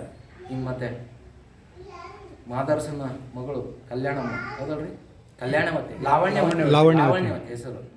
ಮತ್ತು ಸಮಗಾರ ಹರಳೆಯನ ಮಗ ಶೀಲವಂತ. ಇಬ್ಬರಿಗೆ ನಾವು ಒಪ್ಕೊಂಡಿವಿ. Families we are ready. ನಾವು ಪೂರ್ವಾಶ್ರಮ ಬಿಟ್ಬಿಟ್ಟಿವಿ. I have left brahminism. ಅಂದರೆ ಜಾತಿ ಬ್ರಾಹ್ಮಣತ್ವವನ್ನು ಬಿಟ್ಟಿದ್ದೀನಿ ನಾನು. ಜಾತಿಯಿಂದ ನಾನು ಹರಳೆ ಸಮಗಾರನ್ನು ಬಿಟ್ಟಿನಿ. ಲಿಂಗಾಯತರಾಗಿದ್ದೀವಿ ಇಬ್ಬರು ಈಕ್ವಲ್. ಈಗ ನಾವು ಲಿಂಗ ಕಟ್ಕೊಂಡ ತಕ್ಷಣ ಆಲ್ ಆರ್ ಈಕ್ವಲ್. ನಾವು ಮದುವೆ ಆಗಕ್ಕೆ ಒಪ್ಕೊಂಡಿದ್ದೀವಿ. ಅನುಭವ ಮಂಟಪದ ಅನುಮತಿ ಬೇಕು. ಬಸವಣ್ಣವರಿಗೆ ದೂರದೃಷ್ಟಿ ಗೊತ್ತಿರುತ್ತೆ. ಈಗ ಕಲ್ಯಾಣ ಕ್ರಾಂತಿ ಆಗೋ ಸಮಯ ಬಂದಿದೆ, ಅದು ಪರಮಾತ್ಮನ ಆಜ್ಞೆ ಆಗಬೇಕು. ಯಾಕಂದರೆ ತೋರಿಸ್ಬೇಕು ಜಗತ್ತಿಗೆ ಜಾತಿಗಳಿಲ್ಲ. ಆಗಲೇ ಹೇಳಿದ್ವಿ ನಾವು, ಕಾಶಿ ಕಮ್ಮಾರನ ಬಿಸಿ ಅವು ಯಾವೂ ಇಲ್ಲ. ಹಾಗಾಗಿ ಅವರು ಒಪ್ಪಿಗೆ ಕೊಟ್ಬಿಡ್ತಾರೆ. ಒಪ್ಪಿಗೆ ಕೊಟ್ಟು ಮದುವೆ ಮಾಡಿ ಮುಗಿಸ್ಬಿಡ್ತಾರೆ. ಆವಾಗ ಕೊಂಡಿ ಮಂಚಣ್ಣ ಹೋಗಿ ಬಿಜ್ಜಳ ರಾಜನಿಗೆ ಹೇಳಿ ಇದು ಧರ್ಮ ವಿರೋಧ ನೋಡ್ರಿ. ಅವ್ರವ್ರ ಮದುವೆ ಹಾಕೊಂಡ್ರೆ ಧರ್ಮ ವಿರೋಧ. ಈಗ ಎಷ್ಟೊಂದು ಆಗ್ತಾವೆ ಈಗ ಡೆಮೋಕ್ರಸಿಗಳು. ಬ್ರಾಹ್ಮಣರು ಮುಸ್ಲಿಮ್ಸು ಆಗಿದ್ದಾರೆ. ಅವಾಗ ಸಂಪ್ರದಾಯವಾದ ಒಪ್ಪಲ್ಲ. ಅಯ್ಯೋ ನಮ್ಮ ಜಾತಿ ಕೆಟ್ಟು ಹೋತು ಅಂತ. ಒಬ್ಬ ಹರಳೆಯನ ಮಗನಿಗೆ ಬ್ರಾಹ್ಮಣರ ಹುಡುಗಿನ ಕೊಡೋದಂದ್ರೇನ್ರಿ 12ನೇ ಶತಮಾನ. ಯಪ್ಪ, ಅವಾಗ ಎಷ್ಟು ಜಾತಿ ಭೇದ ಇತ್ತಂದ್ರೆ ಒಂದು ಎಕ್ಸಾಂಪಲ್, ಈಗ ಬ್ರಾಹ್ಮಣರು ಇರೋ ಕೇರಿ ಅಂದ್ಕೊಡ್ರಿ. ಫಸ್ಟ್ ಎಲ್ಲರೂ ಬ್ರಾಹ್ಮಣರು, ಬಟ್ ನಮ್ಮ ಹೊಲಸನ್ನ ನಾವು ಕ್ಲೀನ್ ಮಾಡಕ್ಕೆ ರೆಡಿ ಇಲ್ಲ. ಆಗಿನ ಸಂಪ್ರದಾಯ ಅದು. ಮತ್ತು ಈಗಿನ ಬ್ರಾಹ್ಮಣರು ಇವರು ಎಷ್ಟು ಒಳ್ಳೆಯವ್ರಿದ್ದಾರೆ, ಸಮಾನತೆ ಬಯಸೋರೆ ಈಗಿನ ಬ್ರಾಹ್ಮಣರು. ಆಗಿನ ಕಾಲದ ಸಂಪ್ರದಾಯ. ಅವರು ಕಸ ತೆಗಿಬೇಕಾದ್ರೆ ಒಬ್ಬ ಶೂದ್ರ ಬರ್ಬೇಕು. ಅಸ್ಪೃಶ್ಯ, ಶೂದ್ರನೂ ಅಲ್ಲ. ಶೂದ್ರ ಆದಮೇಲೆ ಅಸ್ಪೃಶ್ಯ ಬರ್ತಾವೆ, ಅಂತ್ಯೇಶ್ವರ ಅಂತೇಳಿ ತಿಳ್ಕೊಳ್ರಿ ನೀವೇ ಹೋಗಿ. ಅವನು ಬರಬೇಕು. ಅವ್ನು ಬರ್ಬೇಕಾದ್ರೆ ಹಿಂದೆ ಕಸಬರಿಗೆ ಕಟ್ಕೊಂಡಿರ್ಬೇಕು. ಪರಕೆ ಅಂತೀವಲ್ಲ, ಈ ಕಡೆ ಪರಕೆ ಅಂತೀವಿ, ನಮ್ಮ ಕಡೆ ಕಸಬರಿಗೆ ಅಂತೀವಿ. ಕಟ್ಕೋಬೇಕು. ಯಾಕಂದ್ರೆ ಅವ್ನು ಹಿಂಗೆ ನಡ್ಕೊಂಡು ಬಂದ್ರೆ ಅವ್ನು ಹೆಜ್ಜೆ ಗುರುತು ಬಿಡಬಾರ್ದು, ಬಳ್ಕೊಂಡು ಬರ್ಬೇಕು. ಒಂದು ಜಾಗಟೆ ಹೊಡ್ಕೊಂತ ಬರ್ಬೇಕು. ಯಾಕಂದ್ರೆ ಅವ್ನು ಹೊಡೆದನಂದ್ರೆ ಅವ್ನು ಯಾವನೋ ಅಸ್ಪೃಶ್ಯ ಬರ್ತಾ ಇದ್ದಾನೆ, ಎಲ್ಲರೂ ಸರಿ ಅವ್ನ ನೆರಳು ನಮ್ಮ ಮೇಲೆ ಬೀಳಬಾರ್ದು. ನೆರಳು ಬೀಳಬಾರ್ದು ಅಣ್ಣರೇ, ಬೀಳಬಾರ್ದು. ಇನ್ನೊಂದು, ಅವನು ಯಾವಾಗಾರು ಉಗುಳ್ಬೇಕಂದ್ರೆ ನೆಲದ ಮೇಲೆ ಉಗಿಬಾರ್ದು. ಅದಕ್ಕೆ ಇಲ್ಲೊಂದು ಇದು ಕಟ್ಕೊಂಡಿರ್ತಾನೆ ಮಡಿಕೆ, ಅದ್ರಾಗ ಉಗುಳ್ಕೊ ಅಂತೇಳಿ ಬಂದು ಅವ್ರ ಕಸ ಎತ್ಕೊಂಡು ಹೋಗ್ಬೇಕು. ಎಷ್ಟು ಅಮಾನವೀಯ, ಹೌದಲ್ಲ. ಬಸವಣ್ಣವ್ರು ಹುಟ್ಟು ಹಾಗೆ ಆಯಿತು. ಹುಟ್ಟು ಸಾಂಕೇತಿಕ ಭಾಳ. ಅವ್ರಿಗೆ ಅಕ್ಕ ಇದ್ದರು, 8-10 ವರ್ಷ ಆದರೂ ಗಂಡು ಮಗು ಇರಲಿಲ್ಲ. ಅವರು ತಂದೆ ತಾಯಿ ಮಾದಲಾಂಬಿಕೆ ಗಂಡು ಸಂತಾನ ಒಬ್ಬರು ಬೇಕು, ವಂಶ ಪಾರಂಪರ್ಯದು ಮುಂದುವರಿಸ್ಕೊಂಡು ಹೋಗ್ಬೇಕಂತ ಭಾಳ ಬೇಡಿದ್ಮೇಲೆ ಬಸವಣ್ಣವರು ಹುಟ್ತಾರೆ. ಹುಟ್ಟಿದ ದಿವಸನೇ ಏನಾಗಿರುತ್ತೆ, ಒಬ್ಬ ಯಾವನೋ ಇದೇ ಅಸ್ಪೃಶ್ಯ ಅಪ್ಪಿ ಬ್ರಾಹ್ಮಣನ ಕೇರಿಯಿಂದ ಹಿಂಗೆ ಹೋಗ್ಬೇಕಾದ್ರೆ ಆ ಶ್ಲೋಕಗಳನ್ನು ಕೇಳಿಸ್ಕೊಂಡ್ಬಿಟ್ಟಿರ್ತಾನೆ. ಅವಾಗೊಂದು ಶಿಕ್ಷೆ ಇತ್ತು, ಯಾರೇ ಶೂದ್ರರ ಶ್ಲೋಕಗಳನ್ನು ಕೇಳಿಸ್ಕೊಂಡ್ರೆ ಗ್ಲಾಸ್ ಅಂತೀವಲ್ಲ, ಕಾದ ಸೀಸೆಯನ್ನು ಕಾಯಿಸ್ಬಿಟ್ಟು ಅವ್ನು ಕಿವಿಗೆ ಹಾಕ್ತಿದ್ದ. ಇದು ಮತ್ತೆ ನಾನು ಹೇಳೋದ ಸುಳ್ಳಲ್ಲ, ಇತಿಹಾಸ ಇದೆ, ವಚನ ಇದೆ, ಪ್ರೂಫ್ ಎಲ್ಲರೂ ಓದಿ ನೋಡ್ರಿ. ಎಂಥ ಅಮಾನಿವೆ. ಅದಕ್ಕೆ ಹೆಡ್ ಯಾರು? ಬಸವಣ್ಣವ್ರ ತಂದೆ. ಅವನೊಬ್ಬ ಕೇಳ್ಕೊಂಡಿರ್ತಾನೆ, ಶಿಕ್ಷೆ ಕೊಡಬೇಕು ಅಂತ ಟೈಮಿಗೆ ಯಾರೋ ಓಡಿ ಬಂದು ಕಿವಿಯಾಗಿ ಏನು ಹೇಳ್ತಾರೆ, ನಿಮಗೆ ಗಂಡು ಮಗು ಆಗಿದೆ ಮಾದಾರ್ಸ. ಖುಷಿಯಾಗ್ಬಿಡುತ್ತೆ. ಖುಷಿಯಾದ ತಕ್ಷಣ ಇವತ್ತು ಇವನಿಗೆ ಶಿಕ್ಷೆ ಇಲ್ಲ, ನಾನು ಖುಷಿಯಾಗಿದ್ದೀನಿ. ಈ ಅಸ್ಪೃಶ್ಯನಿಗೆ ಶೂದ್ರರಿಗೆ ಶಿಕ್ಷೆ ಇಲ್ಲ ಅಂದರೆ ಏನು ಸಂಕೇತ? ಬಸವಣ್ಣವರು ಅಸ್ಪೃಶ್ಯರು ಅಂತ್ಯಜರು ಎಲ್ಲರನ್ನೂ ಉದ್ಧಾರ ಮಾಡೋಕ್ಕೆ ಈ ಇಳೆಗೆ ಬಂದಿದ್ದಾರೆ. ಆಗಲೇ ಹೇಳಿದ್ರಲ್ಲ, ಮರ್ತ್ಯ ಲೋಕದ ಮಹಾಮನೆ ಹಾಳಾಗಿ ಹೋಗಬಾರ್ದೆಂದು ಕರ್ತನೆ. ಅದಕ್ಕಾಗಿ ಬಂದಾರ ಬಸವಣ್ಣವರು ಜನ. ಅದೊಂದು ಸೂಕ್ಷ್ಮ. ಹಾಗೆ ಅನುಭವ ಮಂಟಪದಲ್ಲಿ ಮದುವೆ ಮಾಡಿದ ಮೇಲೆ ಎಲ್ಲ ಎದ್ದು ಬಿಡ್ತಾರೆ. ಸಂಪ್ರದಾಯವಾದಿಗಳಿಗೆ ಇಷ್ಟ ಇಲ್ಲ ಅದು, ಈಗ ನಮ್ಮ ಜಾತಿ ಕೇಳ್ತದೆ. ಅವಾಗ ಫಸ್ಟ್ ಏನು ಮಾಡ್ತಾರೆ, ಬಸವಣ್ಣವ್ರಿಗೆ ಕರೆಸ್ತಾರೆ ರಾಜ. ನೋಡಪ್ಪ, ಅದು ಮದುವೆನ ಅಸಿಂಧು ಅಂದ್ಬಿಡು, ನಿನ್ನ ಪ್ರಧಾನಿ ಪಟ್ಟನೂ ಉಳಿಸ್ಕೊ, ನೀವು ಮತ್ತೆ ಜೀವನ ಮಾಡ್ರಿ ಅಂತ. ಯಾಕಂದರೆ ಅವನು ಬಿಜ್ಜಳ ರಾಜನಿಗೆ ಸ್ವಂತ ಇರಲಿಲ್ಲ, ತಗಡಿನ ಕಿವಿ. ಯಾರು ಹೆಂಗೆ ಹೇಳ್ತಾರೆ ಹಂಗೆ ಕೇಳ್ತಿರ್ತಾರೆ. ಅವ್ರು ಕೊಂಡಿ ಮಂಚಣ್ಣ ಮತ್ತು ಸಂಪ್ರದಾಯದ ನೀವು ಮಾಡಿದರೆ ಸರಿ, ಇಲ್ಲ ನಿಮ್ಗೆ ಭಾಳ ಕೆಟ್ಟದಾಗುತ್ತೆ ಅಂತ. ಅವಾಗ ಹೇಳ್ತಾರೆ, ಈ ಪೋಸ್ಟ ಯಾವ ಪೋಸ್ಟ್ ಕರ್ತವ್ಯ ಭಾವನೆ ಇಟ್ಕೊಂಡು ಅಂತ ಆ ಕ್ಷಣ ಇನ್ನೊಂದು ಸೆಕೆಂಡ್ ಥಾಟು ಇಲ್ಲ, ನೀನು ತೆಗೆದು ಹಿಂಗೆ ಇಟ್ಬಿಡ್ತಾರೆ. ತೊಗೊಳ್ರಿ, ನಾ ಇಷ್ಟು ಮಾಡೋಕ್ಕೆ ಕೆಲಸಕ್ಕೆ ನಮ್ಗೆ ಕಳಿಸಿದ್ದ. ಇದು ಗೊತ್ತಿರ್ತಾವೆ ಮತ್ತೆಲ್ಲ ಬಸವಣ್ಣವ್ರಿಗೆಲ್ಲ ಮುಂದೆ ಎಲ್ಲ ಗೊತ್ತು. ಕಾಲಜ್ಞಾನ ವಚನಗಳಂತಲೇ ಈಗ ಆಗೋದು ಬರೆದಿದ್ದಾರೆ. ಈ ಟೈಮಿಗೆ ಮತ್ತೆ ಬಸವಣ್ಣವ್ರ ವಿಚಾರಗಳು ಜಾಸ್ತಿ ಆಗ್ತಾವಂತೆ. ಈಗ ನೋಡಿರಿ, ಬಸವಣ್ಣವ್ರ ಬಸವ ಜಯಂತಿ ಎಷ್ಟಾಗ್ತಾ ಇದ್ದಾವೆ, ಇದನ್ನು ಆವಾಗಲೇ ಬರೆದಿಟ್ಟಿದ್ದಾರೆ. ಅದು ಕಾಲ ಡೆಮೋಕ್ರಸಿ ಬರ್ಬೇಕು, ಅವಾಗ ಶರಣರ ವಿಚಾರ ಮತ್ತೆ ಬರೋದು. ಹಂಗೆ ಬಸವಣ್ಣವ್ರು ಗಡಿಪಾರು ಮಾಡ್ತಾರೆ, ಬಸವಣ್ಣವ್ರನ್ನ ಗಡಿಪಾರು ಮಾಡಿಬಿಡ್ತಾರೆ. ಹೋಗ್ರಿ ಅಂತ ಸಂತೋಷ. ಮತ್ತೆ ವಾಪಸ್ ಕೂಡಲು ಸಂಘ ಬರ್ತಾರೆ. ಅಲ್ಲಿ ಮದುವೆ ಮಾಡಿರ್ತಾರಲ್ಲ ಹರಳಯ್ಯ ಮಧುವರ್ಷ, ಅವ್ರಿಗೆ ಫಸ್ಟ್ ಏನು ಮಾಡ್ತಾರೆ, ಕಣ್ಣು ಕೀಳಿಸ್ತಾರೆ. ನೋಡಿ, ನೀವು ಅವ್ರಿಗೂ ಕೇಳ್ತಾರೆ, ನೀವು ಮದುವೆ ಬೇರೆ. ನೋ ನೋ ನೋ ನೋ, ಧರ್ಮಪಿತ ಬಸವಣ್ಣವ್ರು ಮಾಡಿಸಿದ್ದಾರೆ, ಇದು ಸಿಂಧು, ಈ ಮದುವೆ ಲೀಗಲ್. ನೀವು ಏನಾರು ಶಿಕ್ಷೆ ಕೊಡ್ರಿ, ನಾವು ಬಸವಣ್ಣವ್ರು ನೆನ್ಸ್ಕೊಂಡು ಹರ ಬಸವಾಯ ನಮ್ಮ ಗುರು ಬಸವಾಯ ನಮ್ಮ ಅಂದ್ಕೊಂಡು ಆರಾಮ ಕಣ್ಣು ಕೀಳಿಸ್ತಾರೆ. ಆಮೇಲೆ ಆನೆ ಕಾಲಿಗೆ ಕಟ್ಟಿ ಎಳಿಸ್ತಾರೆ, ಎಳಿಸಿ ಸಾಯಿಸ್ತಾರೆ. ಅವ್ರು ಏನೂ ತಿಲ್ಲ, ಯಾಕಂದರೆ ಈ ದೇಹದ ಬಗ್ಗೆ ಭಾವನೆನೇ ಇರೋಲ್ಲ ಶರಣರಿಗೆ, ಅದು ಮೀರಿ ಬಿಟ್ಟಿರ್ತಾರೆ. ಇದು ಒಂದು ಕ್ರಾಂತಿ ಆಗಬೇಕಿತ್ತು ಅನ್ನೋದೇ ಪರಮಾತ್ಮನ ಇಚ್ಛೆ ಇರುತ್ತೆ, ಅದಕ್ಕೆ ಬಸವಣ್ಣವ್ರು ಕಳಿಸಿರ್ತಾರೆ. ಹಾಗೆ ಕ್ರಾಂತಿ ನಡೆದಿದ್ದು ಇನ್ನೂ ಭಾಳ ದೊಡ್ಡದೈತಿ. ಆ ರೀತಿಯಾಗಿ ಬಸವಣ್ಣವ್ರು ಮತ್ತೆ ಕೂಡಲು ಸಂಘ ಬಂದು ಮತ್ತು ಅವ್ರನ್ನ ಯಾರೂ ಸಾಯಿಸೋಷ್ಟು ಧೈರ್ಯನೂ ಇಲ್ಲ, ಏನಿಲ್ಲ. ಸ್ವಂತ ಯೋಗದಲ್ಲಿ ಈ ದೇಹದಿಂದ ಪ್ರಾಣ ಚೈತನ್ಯವನ್ನು ಇದನ್ನು ತೆಗಿತಾರೆ. ಅದಕ್ಕೆ ಇಚ್ಛಾ ಮರಣ ಅನ್ನೋದು ಒಂದು ಯೋಗದಲ್ಲಿ ಬರುತ್ತೆ, ಅದನ್ನು ಅವರೆಲ್ಲ ಸಾಧನೆ ಮಾಡ್ತಾರೆ. ಆ ರೀತಿಯಾಗಿ ಹುಟ್ಟಿನಿಂದ ಕೊನೆವರೆಗೂ ಎಲ್ಲ ಜನ ಬದುಕಲಿ ಜಗ ಬದುಕಲಿ ಅಂತೇಳಿ ಬಸವಣ್ಣವರು ಇಷ್ಟೆಲ್ಲ ಕೊಟ್ಟಿದ್ದಾರೆ. ಇದಕ್ಕಿಂತ ಭಯಂಕರವಾಗಿದೆ, ಇನ್ನೂ ಡೀಪ್ ಇದೆ. ನಮಗೆ ಟೈಮ್ ಆದಾಗ ತಿಳ್ಕೊಳ್ಳೋದು, ಕೇಳೋದು. ಹೀಗೆ ಇವತ್ತು ನಮ್ಮ ರವಿ ಸರ್ಗೆ ಒಂದು ಚಪ್ಪಾಳೆ ಹೊಡಿಬೇಕು ನಾವು. ಅವರ ಮೊನ್ನೆ ಬಸವ ಜಯಂತಿ ಬಂದಿದ್ರು, ಒಂದು ಸುಮ್ಮನೆ ಅಂದೆ ನಾನು ಬಸವ ಜಯಂತಿ ಮಾಡೋಣ್ರಿ, ಯಾಕೆ ಮಾಡಬಾರ್ದು ಅಂತ ಪಟ ಇನ್ಸ್ಟಂಟ್ ಡಿಸಿಷನ್ ಮಾಡಿದ್ದಕ್ಕೆ 4 ಜನ ಇರಲಿ ಎಷ್ಟೇ ಇರಲಿ, ಒಂದು ವಿಚಾರಗಳನ್ನು ನಮಗೆ ಗೊತ್ತಿರೋದು ಹೇಳಿದ್ವಿ, ತಿಳ್ಕೊಂಡ್ರಿ. ಅವಾಗ ಅಟ್ಲೀಸ್ಟ್ ಪಾಪ ನಿನ್ನೆ ಅವ್ರು ರಾಜೀವ್ ಅವ್ರು ಕೇಳಿದ್ರು, ನಮಗೆ ಬಸವಣ್ಣವ್ರ ಬಗ್ಗೆನೇ ಏನೂ ಗೊತ್ತಿಲ್ಲ ಅನ್ನೋರಂತೆ. ನಾವು ಡಿಸ್ಕಸ್ ಮಾಡ್ತಿದ್ವಲ್ರಿ, ಅಕ್ಮಾದೇವಿ ಎಲ್ಲ ಬಸವಣ್ಣವ್ರ ಅದೇ ಗೊತ್ತಿಲ್ಲ ನೋಡಿ. ಆದರೆ ಇವತ್ತು ಇಸ್ಲಾಂ ಧರ್ಮೀಯರ ನೋಡಿ ಅವ್ರ ಬಗ್ಗೆ ಮೊಹಮ್ಮದ್ ಪೈಗಂಬರ್ ಗೊತ್ತು, ಕ್ರಿಶ್ಚಿಯನ್ಸಿಗೆ ಕೇಳಿ, ಹಿಂದೂಗಳಿಗೆ ಹಿಂದೂ ಧರ್ಮದ ಬಗ್ಗೆ ಗೊತ್ತಿಲ್ಲ, ಲಿಂಗಾಯತನಿಗೆ ಲಿಂಗಾಯತ. ಸುಮ್ಮನೆ ಗುಡಿಗೆ ಹೋಗ್ತೀವಿ, ಪೂಜೆ ಮಾಡ್ಕೊಂಡು ಬರ್ತೀವಿ. ನಮ್ಮ ವೇದಗಳು ಆಗಮಗಳು ಏನು ಹೇಳೋದು ಗೊತ್ತಾ, ನಮ್ಮ ವಚನ ಸಾಹಿತ್ಯ ಏನು ಹೇಳೋದು ಗೊತ್ತಾ? ಯಾಕಂದ್ರೆ we are all not interested, because ನನ್ನ ಆದ್ಯತೆ ಲಿಸ್ಟಲ್ಲೇ ಇದಿಲ್ಲ. ಬಾ ಅಂದರೆ ಏನು ಗೊತ್ತಾಯ್ತು. ಸೊ ಇರಲಿ, ಇವತ್ತೆಲ್ಲರೂ ಸೇರಿದ್ದೀವಿ, ತಾವೆಲ್ಲರೂ ಬಂದ್ರಿ. ಇದು ನಮ್ಮ ವೈಯಕ್ತಿಕ ಅಲ್ಲ, ಎಲ್ಲ ಸಂಘದವರು ಸೇರಿ ಮಾಡಿರ್ತಕ್ಕಂಥದ್ದು. ಇದು ಚೆನ್ನಾಗಿ ಆಯಿತು ಸಾಂಕೇತಿಕವಾಗಿ. ಸೊ ಮುಂದಿನ ವರ್ಷ ಇನ್ನೂ ಚೆನ್ನಾಗಿ ನಾವೆಲ್ಲ ಪ್ಲ್ಯಾನ್ ಮಾಡ್ಕೊಂಡು ಹೋಗ್ಬೋದು. ಪಾಪ ಪ್ರಶಾಂತ್ ಅವರು ನಿನ್ನೆ ರಾತ್ರಿ ಒಂದಿಷ್ಟು ನಂಬರ್ ಕೊಟ್ಟು ಎಲ್ಲ ಮಾಡಿದರು. ಆ ರೀತಿಯಾಗಿ ಮಾಡೋಣ. ನಿಮಗೆ ಕುತ್ಕೊಂಡಲ್ಲೇ ಹೇಳಿ, ಇವತ್ತು ಮಾಡಿರೋ ಕಾರ್ಯಕ್ರಮಗಳು ಹೆಂಗೆ ಅನ್ನಿಸ್ತು, ಏನು ಮಾಡ್ಬೋದು, ಏನು ಚೇಂಜಸ್ ಮಾಡ್ಬೋದು, ಅಲ್ಲೇ ಕೂತು. ಯಾಕಂದರೆ ಇಲ್ಲಿ ಬಂದು ನಿಂತ್ಕೊಂಡು ಮಾತಾಡೋಕೆ ಬೇರೆ ಮುಜುಗರ ಪಡ್ತೀರಿ, ಅದು ಆಮೇಲೆ ಬರುತ್ತೆ. ನಮಗೂ ಸ್ಟಾರ್ಟಿಂಗ್ ಹಂಗೆ ಇತ್ತು, ಆಮೇಲೆ ಎಲ್ಲರೂ ಮಾತಾಡೋದೇ ಆಗ್ತದೆ. ಸರ್ ಬಂದಾಗ ಗದಗಿನವರು, ಸೊ ತಮಗೆ ಗಣೇಶ್ ಎಲ್ಲ ಇದನ್ನು ಮತ್ತೆ ನೆಕ್ಸ್ಟ್ ಏನು ಮಾಡ್ಬೋದು, ಬರೀ ಸತ್ಸಂಗ ಯಾವಾಗಾರು ಮಾಡೋಣ ಅಂದ್ರೂ ಮಾಡ್ಬೋದು. ಅದು ವಿತ್ ಇಂಟ್ರೆಸ್ಟು, ಫೋರ್ಸ್ಫುಲಿ ಅಲ್ಲ. ತಿಂಗಳಿಗೆ ಒಂದು ಅರ್ಧ ಗಂಟೆ ಸೇರೋಣ್ರಿ, ಎಲ್ಲರ ಆಗಲಿ ಅಸೋಸಿಯೇಷನ್ದಾಗೂ ಸೇರ್ಬೋದು, ಇಲ್ಲಿ ಸೇರೋಣಂದ್ರೂ ಸುಮ್ಮನೆ ಕುತ್ಕೊಂಡು ಒಂದು ವಚನ ಡಿಸ್ಕಸ್ ಮಾಡ್ಕೊಂಡು ಹೋಗ್ಬೋದು ಅಷ್ಟೇ, ಮತ್ತೇನಿಲ್ಲ. ಒಂದು ½ an hour to 45 minutes ಅಷ್ಟೇ. ಮತ್ತು ಈಗೆಲ್ಲ ಉಳ್ಳಾಳಲ್ಲಿ ಎಷ್ಟು ಚೆನ್ನಾಗಿ ಮಾಡ್ತಾಯಿದ್ದಾರೆ ಪಾಪ.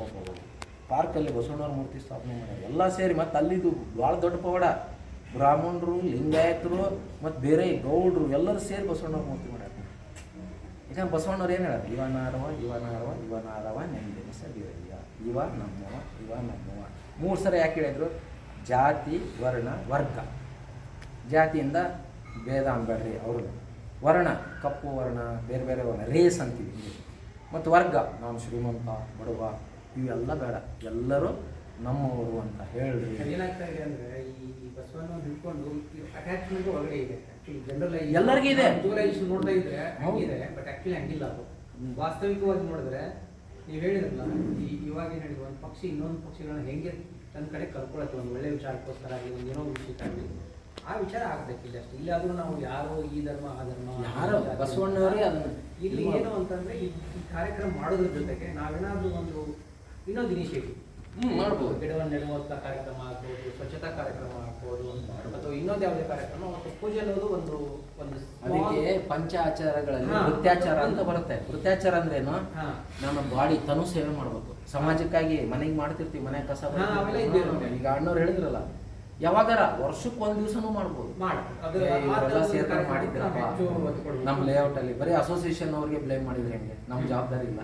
ನಾನು ಎಷ್ಟೋ ಸಲ ನೋಡ್ತಿರ್ತೀನಿ, ಇದು ಮಾಡಿಲ್ಲ ಪಾಪ ಅಸೋಸಿಯೇಷನ್ ಅವ್ರಿಗೆ ಗುತ್ತಿಗೆ ತೊಗೊಂಡ್ಕೊಂತಾರ. ಎಷ್ಟು ಕಷ್ಟ ಇರುತ್ತೆ ಈಗಿನ ಕಾಲದಲ್ಲಿ ಪರ್ಸನಲ್ ಲೈಫ್ ನಡೆಸ್ಕೊಂಡು. ಆಮೇಲೆ ಕಾರ್ಯಕ್ರಮ ಮಾಡಿದಾಗ ಕೈಯಿಂದ ಖರ್ಚು ಮಾಡ್ಕೊಂತಾರೆ ಅವ್ರು, ಅಸೋಸಿಯೇಷನ್ ಫಂಡ್ದು ಬಳಸಲ್ಲ. ಒಟ್ಟು ಅದು ನಡೆಯುತ್ತೆ. ಇದು ಸಮಾಜಮುಖಿಯಾಗಿ ನಡಿಬೇಕಾದ್ರೆ ಅನ್ನೋರು ಇರ್ತಾರೆ, ಆಡೋರು. ಅವಾಗ ಯಾವುದು ತಲೆ ಕೆಡಿಸ್ಕೊಳ್ಳೋದೇ ಪಾಸಿಟಿವ್ ಅಲ್ಲ. ಇವತ್ತೊಂದು ಮಾಡಿದ್ವಲ್ಲ, ಹಾಗೆ ಮಾಡ್ಕೊಂಡು ಹೋದಾಗ ಎಲ್ಲರಿಗೂ ಸಮಭಾವ. ನಾವು ವಿ ಆರ್ ಆಲ್ ಈಕ್ವಲ್ ಅಷ್ಟೇ, ಬೇರೆ ಏನು ಅದೇನು ದೊಡ್ಡ ಧರ್ಮ, ನಾವೆಲ್ಲ ಒಂದೇ ಅನ್ನೋದೇ ಒಂದು ದೊಡ್ಡ ಧರ್ಮ. ಆ ರೀತಿಯಾಗಿ ನಾವು ಮಾಡ್ತಾ ಅಟ್ಲೀಸ್ಟ್ ಈಗ ಮಾಡ್ತಾ ಮಾಡ್ತಾ ಮಾಡ್ತಾ ಹೋದರೆ ಎಲ್ಲರೂ ತಾವೇನಾದರೂ ಹೇಳ್ರಿ ಅಣ್ಣವ್ರೆ. ನಿಮ್ಮ ಹೆಸರು ಏನಂದ್ರೆ? ಪ್ರಶಾಂತ್. ನೀವು ಪ್ರಶಾಂತನ? ಬೆಳಗಾವಿದವ್ರು. ನನ್ನ ಸರ್ ನೇಮ್ ರೀ? ಸದ್ಗುರು ಬಸವ ಪ್ರಭು ವರ ಗುರು ಶರಣ ವಿಭೋ ಶರಣಾಲೋಲನು ನೀ ಪರಮ ಪುರುಷನು ನೀ ಕರುಣಾ ಸಿಂಧುವು ನೀ ಧೀರರ ಬಂಧುವು ನೀ ಶುಭಗಾತ್ರನು ನೀ ಪ್ರೇಮ ನೇತ್ರನು ನೀ ಪರಮಾಚರಿತನು ನೀ ಜ್ಞಾನ ಭರಿತನು ನೀ. ಓಂ ಗುರು ಬಸವ ಪ್ರಭು ವರ ಗುರು ಶರಣ ವಿಭೋ ಆಶ್ರಿತ ಜನ ಸಂರಕ್ಷಕ ಆಶ್ರಿತ ಜನ ಸಂರಕ್ಷಕ ಸದ್ಗುರು ಬಸವ ಪ್ರಭು ವರ ಗುರು ಶರಣ ವಿಭೋ ಭವ ಭಯ ತಾರಕನೇ ನವಪದದಾಯಕನೇ ಹರಗಣ ತಾರೆಗಳ ನಡುವಿನ ಚಂದಿರನೇ ಮಾತಾ ಪಿತನು ನೀ ಬಂಧು ಬಳಗವು ನೀ ಭಕ್ತ ಜನ ಮನೋರಾಜಿತ ಭಕ್ತ ಜನ ಮನೋರಾಜಿತ ಮಂತ್ರ ಪುರುಷನು ನೀ.